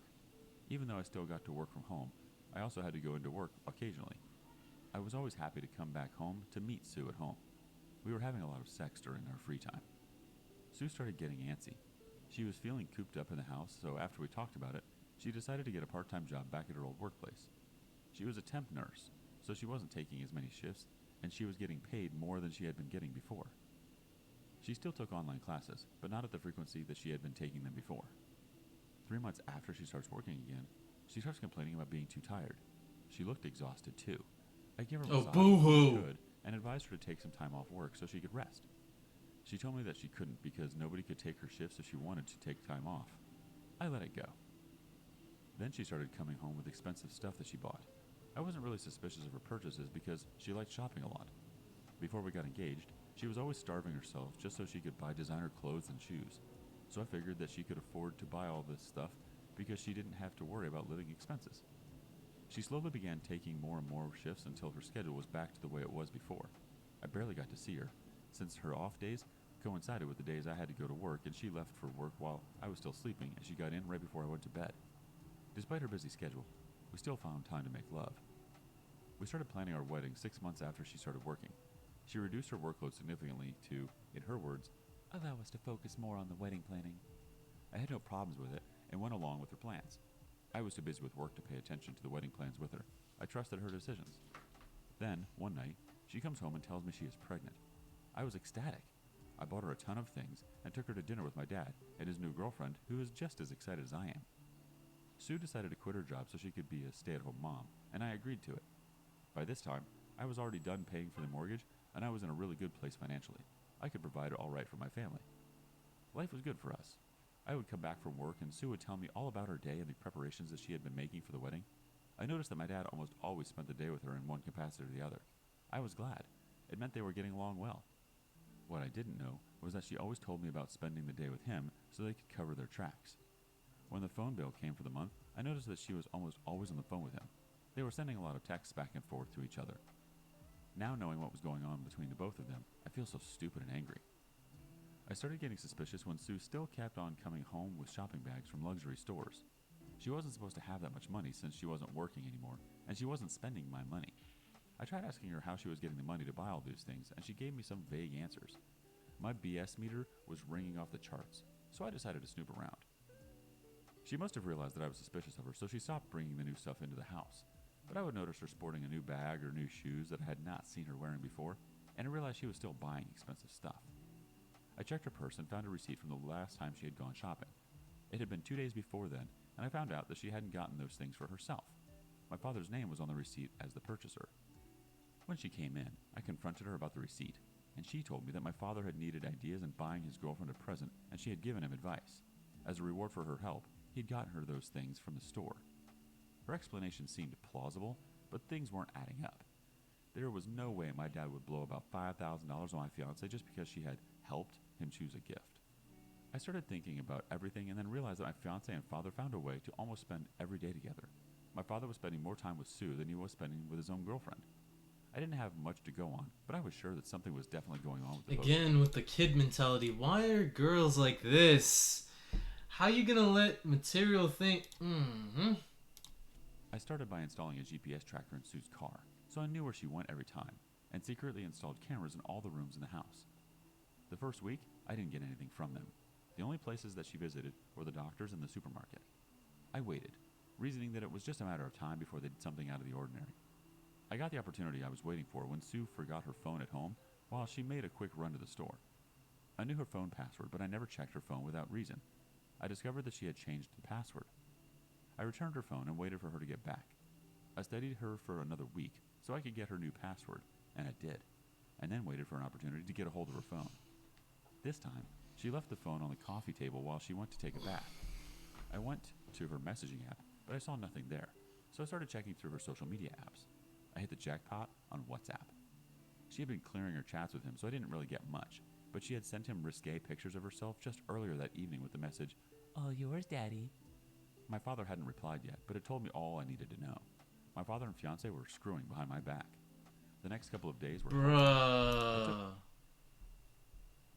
A leave of absence from work and decided to go camping to clear my head. The night before I was supposed to leave, I see Sue's phone lying around again, and an idea occurs to me. I installed an app on her phone that would show me all her messages in real time and set it up so I would get notifications whenever she used her WhatsApp. I packed my stuff that night and headed to a hotel in the city where I drank my way through the day. The next day, I have a hangover but gained a bit of clarity. If I wanted to see this through, I needed to get all the proof I could get. I checked her phone in real time and saw that she had texted my father almost as soon as I left the house. After 2 hours, I see my father's car pull into my driveway through the cameras I had installed. My soon-to-be ex-fiancée came out to welcome him with a hug and a kiss. She was wearing a dressing gown, and when she removed it, I got even more heartbroken. It was the lingerie set I had gotten for her for Valentine's. She hadn't even worn it yet in my presence, and she was wearing it for my father. There was no way I could let things go. The both of them had to pay for betraying me. I recorded their fling and kept the file hidden in my cloud. Sue had no reason to check, so she couldn't know that I was onto her and my father. I stopped drinking and started thinking of how to ruin them both. We still had 3 months to choose our wedding date, and I had to end things before then, because there was no way I could marry her again. Break over, I went back home on the third day like I had planned. There was no sign of my father or that he had even been there. She greeted me enthusiastically and tried initiating sex, but I just turned her down. Just being in the room with her repulsed me. I stared at her that night while she slept, wondering how she felt okay lying to my face and why. I took a look around the room. There was now new stuff I wouldn't have noticed if I hadn't been looking out for them. There was a new winter coat that I knew she could not have afforded on her own, and guessed that my father had gotten it for her. I watched her sleep some more and contemplated wrapping my hands around her neck. It seemed very tempting. I checked through her other messages, and it turned out that she had been talking to 3 other guys before my father came into the picture. They were all older men who were loaded with cash. I checked through her phone and found videos of her performing sexual acts on those men. Damn, that's crazy. The last time she had talked to any of the men was before she had moved into my house. It was now clear that the only reason why she had refused to move in with me in the first place was so she could have the time and privacy to sleep with other men. It explained most of the extra shifts and why she had wanted to go back to work so soon after retiring. It also explained the expensive purchases that she had been bringing home. The sad thing about the whole discovery was that I was always buying her expensive things as gifts because I knew how much she liked them, and I wanted her to stop starving herself. I took screenshots of all the messages and printed them out. I hid the videos I got and put them along with the other one of her screwing my dad. The first step of her revenge was getting her to be financially dependent on me. I told her that I had been neglecting her and was going to start paying more attention to her and the baby from then on. I was paying for almost everything she wanted so I could lure her into a false sense of security. Bro, I like this guy. He could have like easily just snapped and been like, "Oh my god, da da da da da," and then been violent, and then he would lose the case in court. But he was like, "Nah, I'm gonna hold my head, I'm gonna drink through it, and then get through it." So, and randomly buy her stuff that I knew she liked and told her to stop spending her money when all she could do was ask me. She agreed, being the greedy little witch that she was. I wondered what she told my father, but after then, she stopped bringing new stuff home. I convinced my dad to buy a new apartment somewhere in the city so he could have some quality time with his girlfriend, who was also unaware of the fact that my father was a lying, cheating bastard. He told me he was going to propose to her, and I was happy, since that added a new twist to my plans. While I was spending more time with Sue, she still found time to text my father and for them to meet up. I could see everything in real time, but I said nothing. At that time, I wasn't even heartbroken again. I just wanted to drag them through the hell for what they had put me through. My father got a new apartment and moved out of Sue's apartment. I convinced her to sell and make a long-term investment with the money. I asked her to buy crypto. The coin was unstable and probably go defunct soon. She agreed, and I helped her handle the entire transaction. I took hold of her finances, and I discovered that she was practically flat out broke. Apparently, she'd been receiving just gifts from her sugar daddies instead of money, and since she had stopped working, she had no source of income. I continued gathering evidence in the months leading up to the wedding. My father asked me if he could propose to his real girlfriend in the rehearsal dinner, and I agreed to it. The printouts I made from their conversations had become almost as thick as a whole book. I told a guy that I knew had a publishing company that I wanted to convert the printouts into small books with about 30 copies. That was the number of people expected to be at the wedding rehearsal, including Sue's family and friends. I had everything compiled into the book, which I titled Sugar Baby Sue. It was bound to be a hit. I made arrangements with the wedding planner to include the book in the gift bag we were giving everyone at the rehearsal dinner. The wedding planner read a copy of the book and turned red. I told her not to tell my soon-to-be ex-fiancée anything about the book if she didn't want to lose out on the bonus that she was going to get. I also told her to cancel all the bookings we made for the wedding since it wasn't going to happen, and that she should keep everything low-key. Luckily, I was able to recover my money from some of the vendors that we contracted with. I made a montage of all the videos and sort of compressed it into one video. I had his special effects and everything. I spoke with my father's girlfriend and told her everything that had been going on between the man she loved and the woman I loved. She was heartbroken and wanted to break up with him right away, but I begged her to wait until I had finished with my revenge. At the wedding rehearsal, my father stood up and went to the podium to take the microphone. I signaled to the DJ and my father's girlfriend. While my father was harping on all the values of marriage and how he knew Sue and I would make a great couple, the DJ was getting ready to play the video I had sent to him. When my father brought out the ring he was going to use to propose, the entire audience gasped. He thought it was because of the ring, but it was because of the video playing in the background. Needless to say, everyone was horrified. I had a little speech at the end of the video telling them to check the special book that was in the gift bags. The party ended with Sue's parents yelling and screaming at her. I left without her and went back home. While we had been at the party, I had her stuff arranged outside the house and changed the keys and passcode to the house. She must have managed to catch a ride home because I heard her knocking on the door sometime during the night. The next day, I sent her a long message telling her that if she hadn't gotten the hint, I no longer wanted to do anything with her, and that she shouldn't even bother trying to use the child as an excuse to remain in my life. I told her that when a baby was born, she should have her lawyer contact me so I could have a DNA test done, and that it was only the results that would determine whether I would even talk to her again. I didn't bother texting my father. I blocked him everywhere on social media and changed my lines. I even sold my house and bought an apartment in the city. I went completely no contact with him. Update. It's been 9 months since then, and Sue contacted me through my lawyer. The baby was 3 months old, and she wanted to take the DNA test. The results came in, and I am not the father of the baby, and neither is my father. I can finally cut her completely out of my life. Dude! She had a third guy? Holy shit! Yo! That bitch was crazy! And he was about to marry her, bruh! Ha! That's crazy. But okay, enough YouTube. I'm in the zone. Bro, that's crazy. See, there's nothing good that comes out of being a lying, cheating, stealing bastard, bro. Like, that's why I'm not trying to be like that. Products, the P name. Customers. C name. Agent name, product name, customer name.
That should work.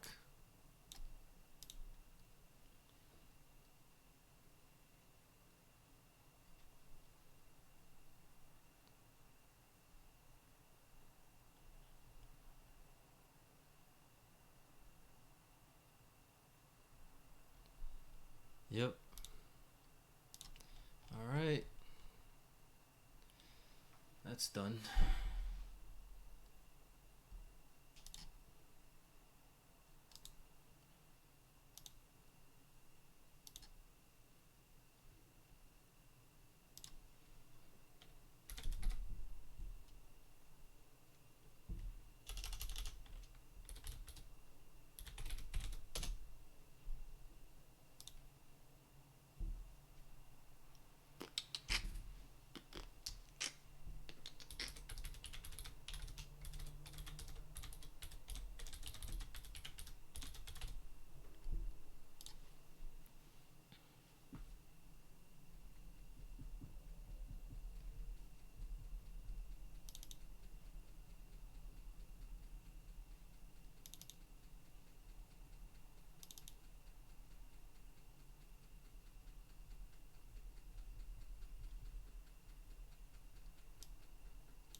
to 250. God damn.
$228 to $250.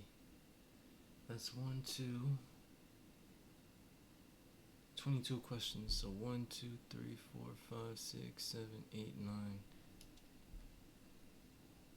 10, 11, 12, 13, 14, 15, 16, 17, 18, 19, 20, 21, 22, 23, 24, 25, 26, 27, 28, 29, 30, 31, 32, 33, 34, 30. There's no way.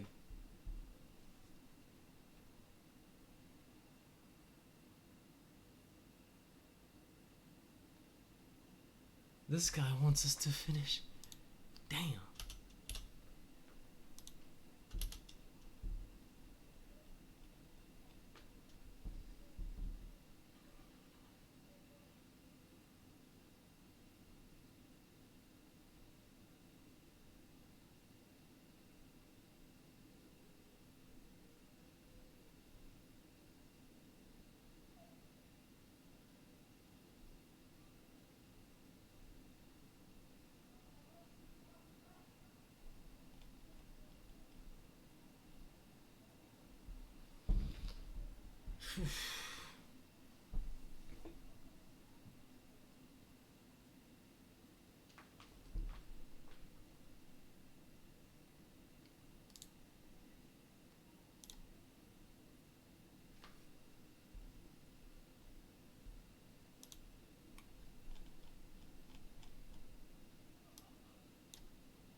There has to be a way to print this page because the thing said they're gonna have maintenance.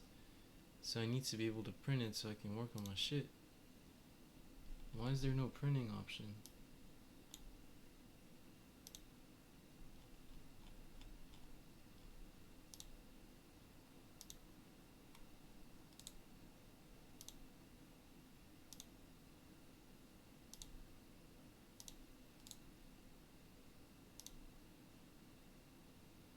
That's crazy.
Yeah, I think now I'm gonna just stop and do this another day and just focus on biology.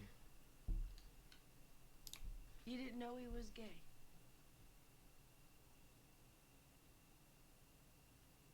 Actually, I had him pegged the whole time. He a close friend? Not only that, he's one of my most valuable guys. He's ambitious. He's focused.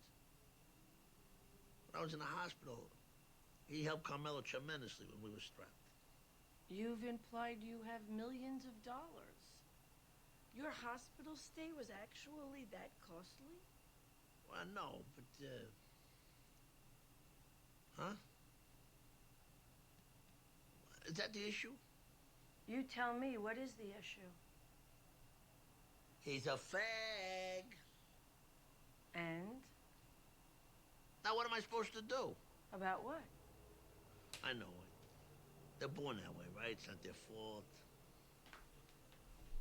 Frankly, I think they go about in pity for themselves. I don't think they see it as a fault. In your circle, I'm sure you got all kinds of gays and trans whatevers of all stripes. But not where I come from.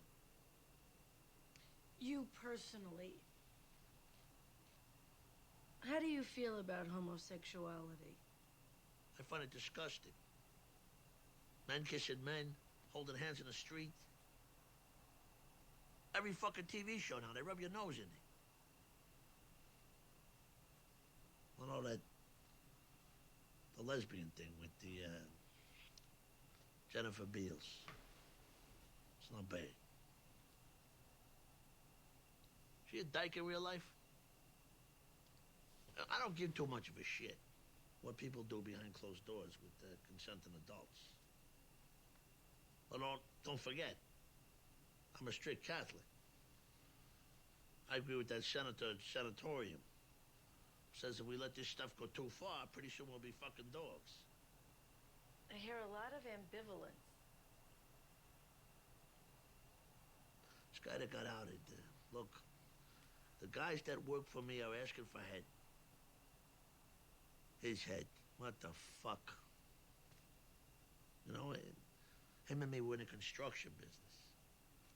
Now some of these union old-timers, the contractors, they're not gonna want to be seen with him. And I'm talking huge deals, major fucking dollars. A lot of your circle must have done jail time. They can't be strangers to male-male sexual contact.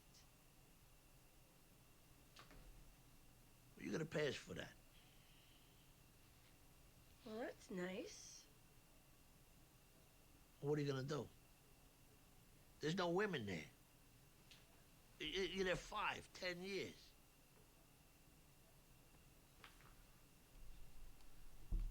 Just for the record, my incarceration was very short term, so I never had any need for any anal, you know. So this fella who's been outed, what's he saying?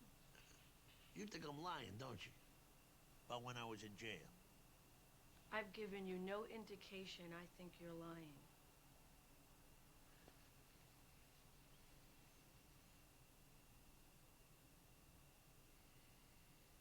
What the fuck? I suppose some inside me says, God bless, I salute.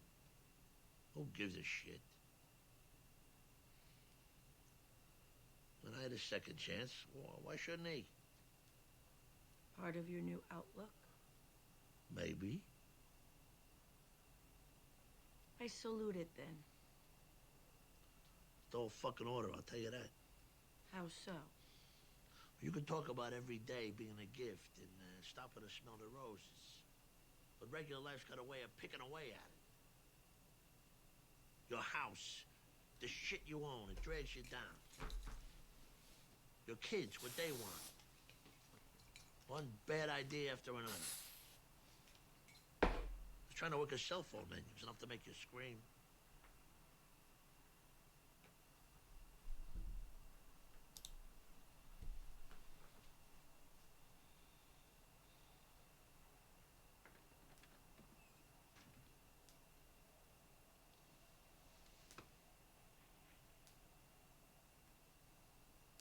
I came here today to tell you, in all seriousness, that I'm done. I did what you said. I gave it a lot of thought, and I decided that once and for all, it's over. The truth is, this therapy is a jerk-off. You know it, and I know it. I actually don't know it, but please continue. It's a jerk-off. Yes, you've said that.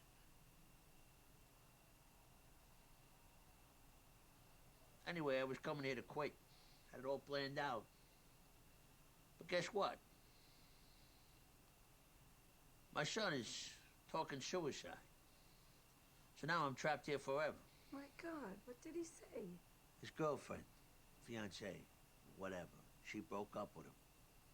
He's beyond devastated. Would you like me to recommend someone for him to talk to? Carmelo's getting a referral from his old pediatrician. Oh. After that incompetent you sent Meadow to?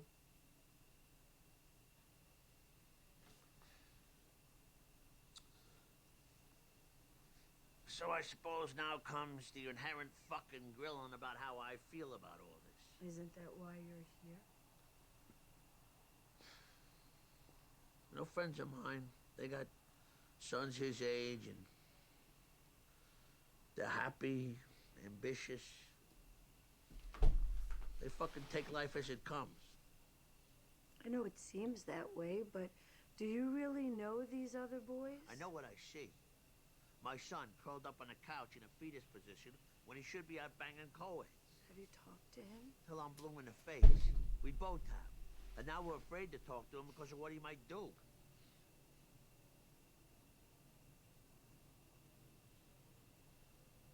Obviously, I'm prone to depression. Certain bleak attitude about the world. But I know I can handle it. Your kids don't.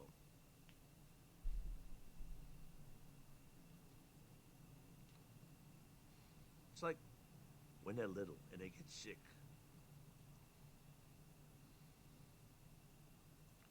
You'd give anything in the world to trade places with them so they don't have to suffer. And then to think you're the cause of it. How are you the cause of it? It's in his blood, this miserable fucking existence. My rotten fucking putrid genes have infected my kid's soul. That's my gift to my son.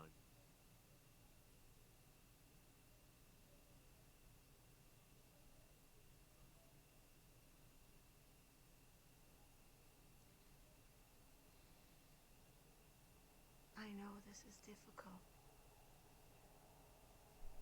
But I'm very glad we're having this discussion.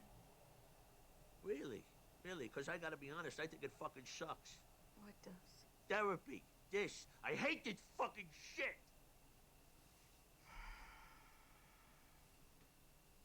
Seriously, we're both adults here, right? So, after all is said and done, after all the complaining and the crying and all the fucking bullshit, is this all there is?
Is that your nephew, Christopher, that you've spoken of before?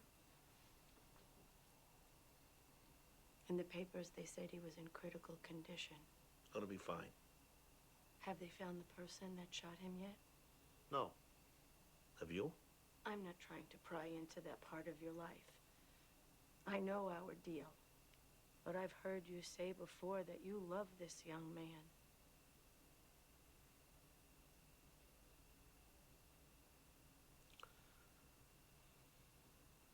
Christopher was clinically dead for about a minute. He thinks he had one of those near-death experiences. Says he visited hell, and they told him he'd be back permanent. Peace, man. Who's they?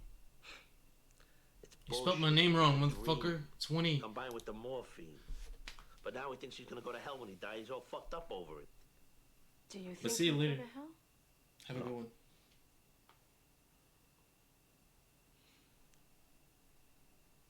He's not the type that deserves hell. Who do you think does? The worst people. The twisted and demented psychos who kill people for pleasure. The cannibals. The degenerate bastards that molest and torture little kids and they kill babies. The Hitlers, the Pol Pots. Those are the evil fucks that deserve to die. Not my nephew. What about you? What? Hell? You been listening to me? No. For the same reasons. We're soldiers, you know. Soldiers don't go to hell. It's war. Soldiers, they kill other soldiers. We're in a situation where everybody involved knows the stakes. And if you're gonna accept those stakes, you gotta do certain things. It's business. We're soldiers. We follow codes, orders. So does that justify everything that you do? Excuse me, let me tell you something. When America opened the floodgates and let all us Italians in, what do you think they were doing it for? Because they were trying to save us from poverty? No, they did it because they needed us. They needed us to build their cities and dig their subways and to make them richer. The Carnegies and the Rockefellers, they needed worker bees, and there we were. But some of us didn't want to swarm around their hive and lose who we were. We wanted to stay Italian and preserve the things that meant something to us: honor and family and loyalty. And some of us wanted a piece of the action. Now, we weren't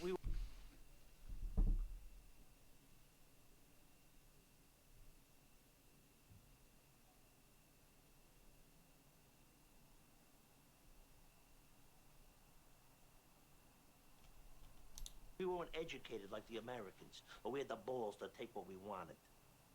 And those other fucks, those other, the J.P. Morgans, they were crooks and killers too, but that was the business, right? The American way. That might all be true. But what do poor Italian immigrants have to do with you? And what happens every morning you step out of bed? What the fuck is this all of a sudden? I'm just asking a question.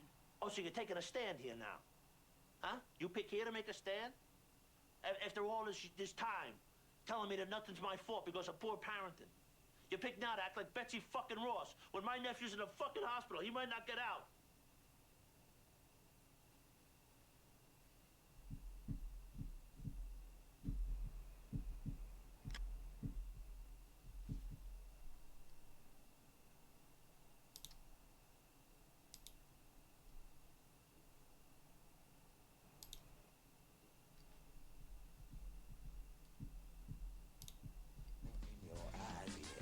Water. For Louise's last blood test, she was 65% Zeppelin. That's a good one.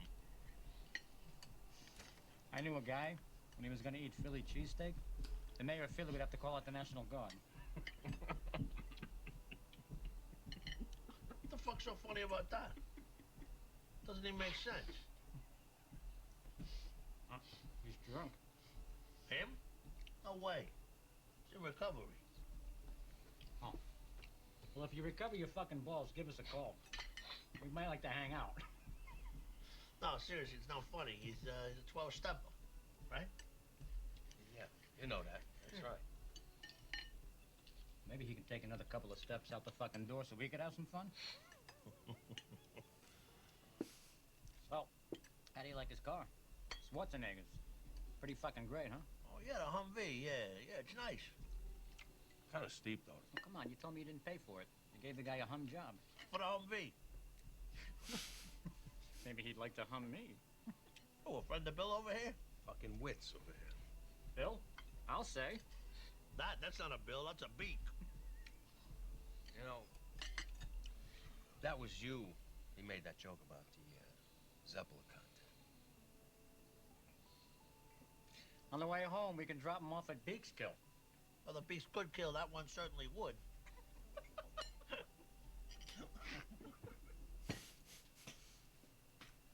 There he is. I made eggs. Could have been a goddamn A-bomb. You want coffee? Yeah. Fucking terrible nightmares. Yeah, knock the edge right the hell off your appetite. What's the matter with you? No, it is some scary shit. Not my problem, my Flonga. Speaking of scary shit, was that you in the bathroom this morning? Oh, yeah. I thought they already dropped the biological weapon. All right. I gotta go. What talk about? I thought we were gonna go do a little hunting. You get the turkeys this morning? No, I gotta take off.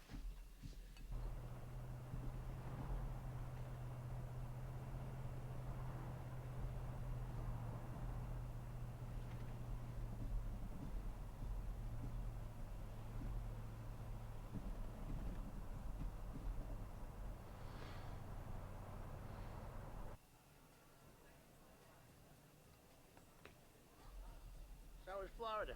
Hot and sticky, like my balls. Big deal, he pat you down. Pat me down, I could do standing on my head. It's every fucking thing else. He came into my apartment in the middle of the night and embarrassed the shit out of me in front of Adriana. Yeah, I heard he strip searched you. I'm not fucking kidding, Tony. He's a sick fuck. He was sniffing her fucking panties. What? You sniffed that girl's panties? He told you that? Fucking baby. Who is it? The FBI. Come on, dickhead. Open up. For fuck's sake, Paulie, it's 2 in the morning. I know. It's an outrage.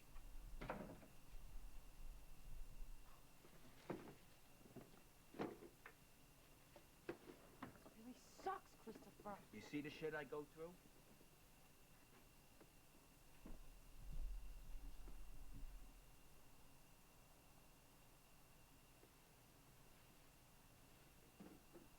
Motherfucker. I'll tell you what a gold mine is, those Harry Potter books. That's because it gives the other kids, the 98-pound weaklings, some hope. Oh, speaking of 98 pounds, I hear Jenny Sachs getting a 95-pound mold taken off her ass. Hey, some guy's wife. Come on. For Christ's sakes, you never made a joke about Jenny Sachs. Not like that. Yeah, well, fuck him and his highfalutin bullshit. Who does he...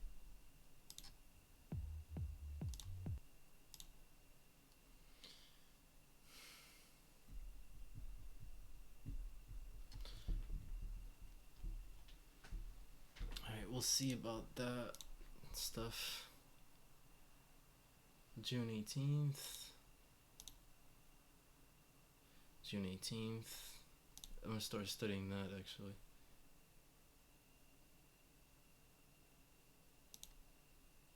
Data communications, nothing. TCOM, is there anything? June 19th. June 18th, I already took that quiz. June 19th, 2 days from now, is the instruction assignment topic quiz. Instructions assignment. Unlimited.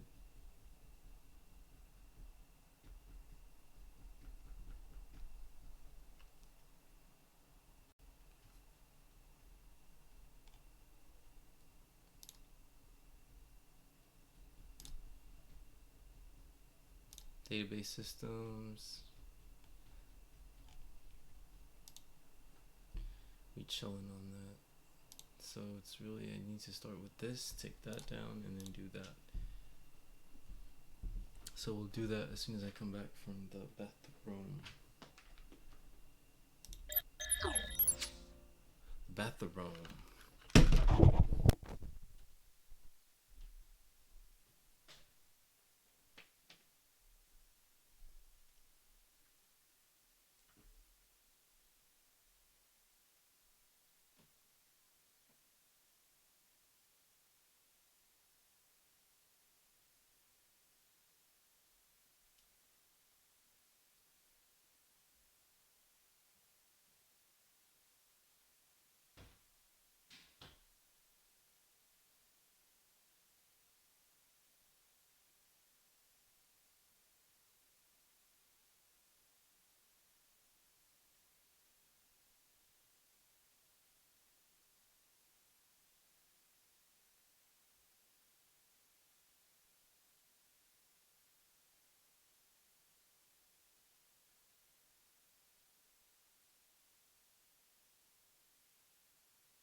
il m'a répondu, tu étais où? Il a répondu.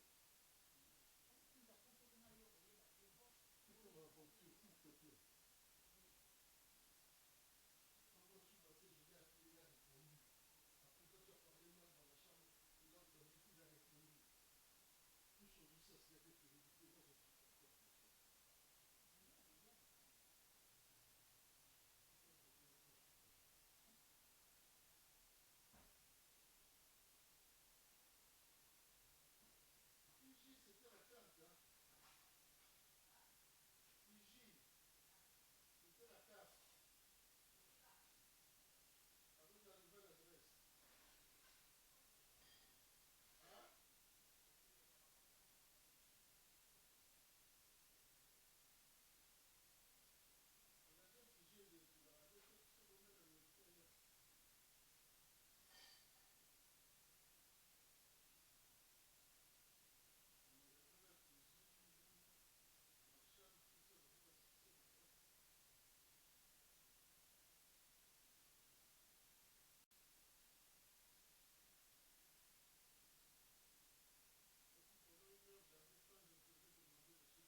What's up?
That's right.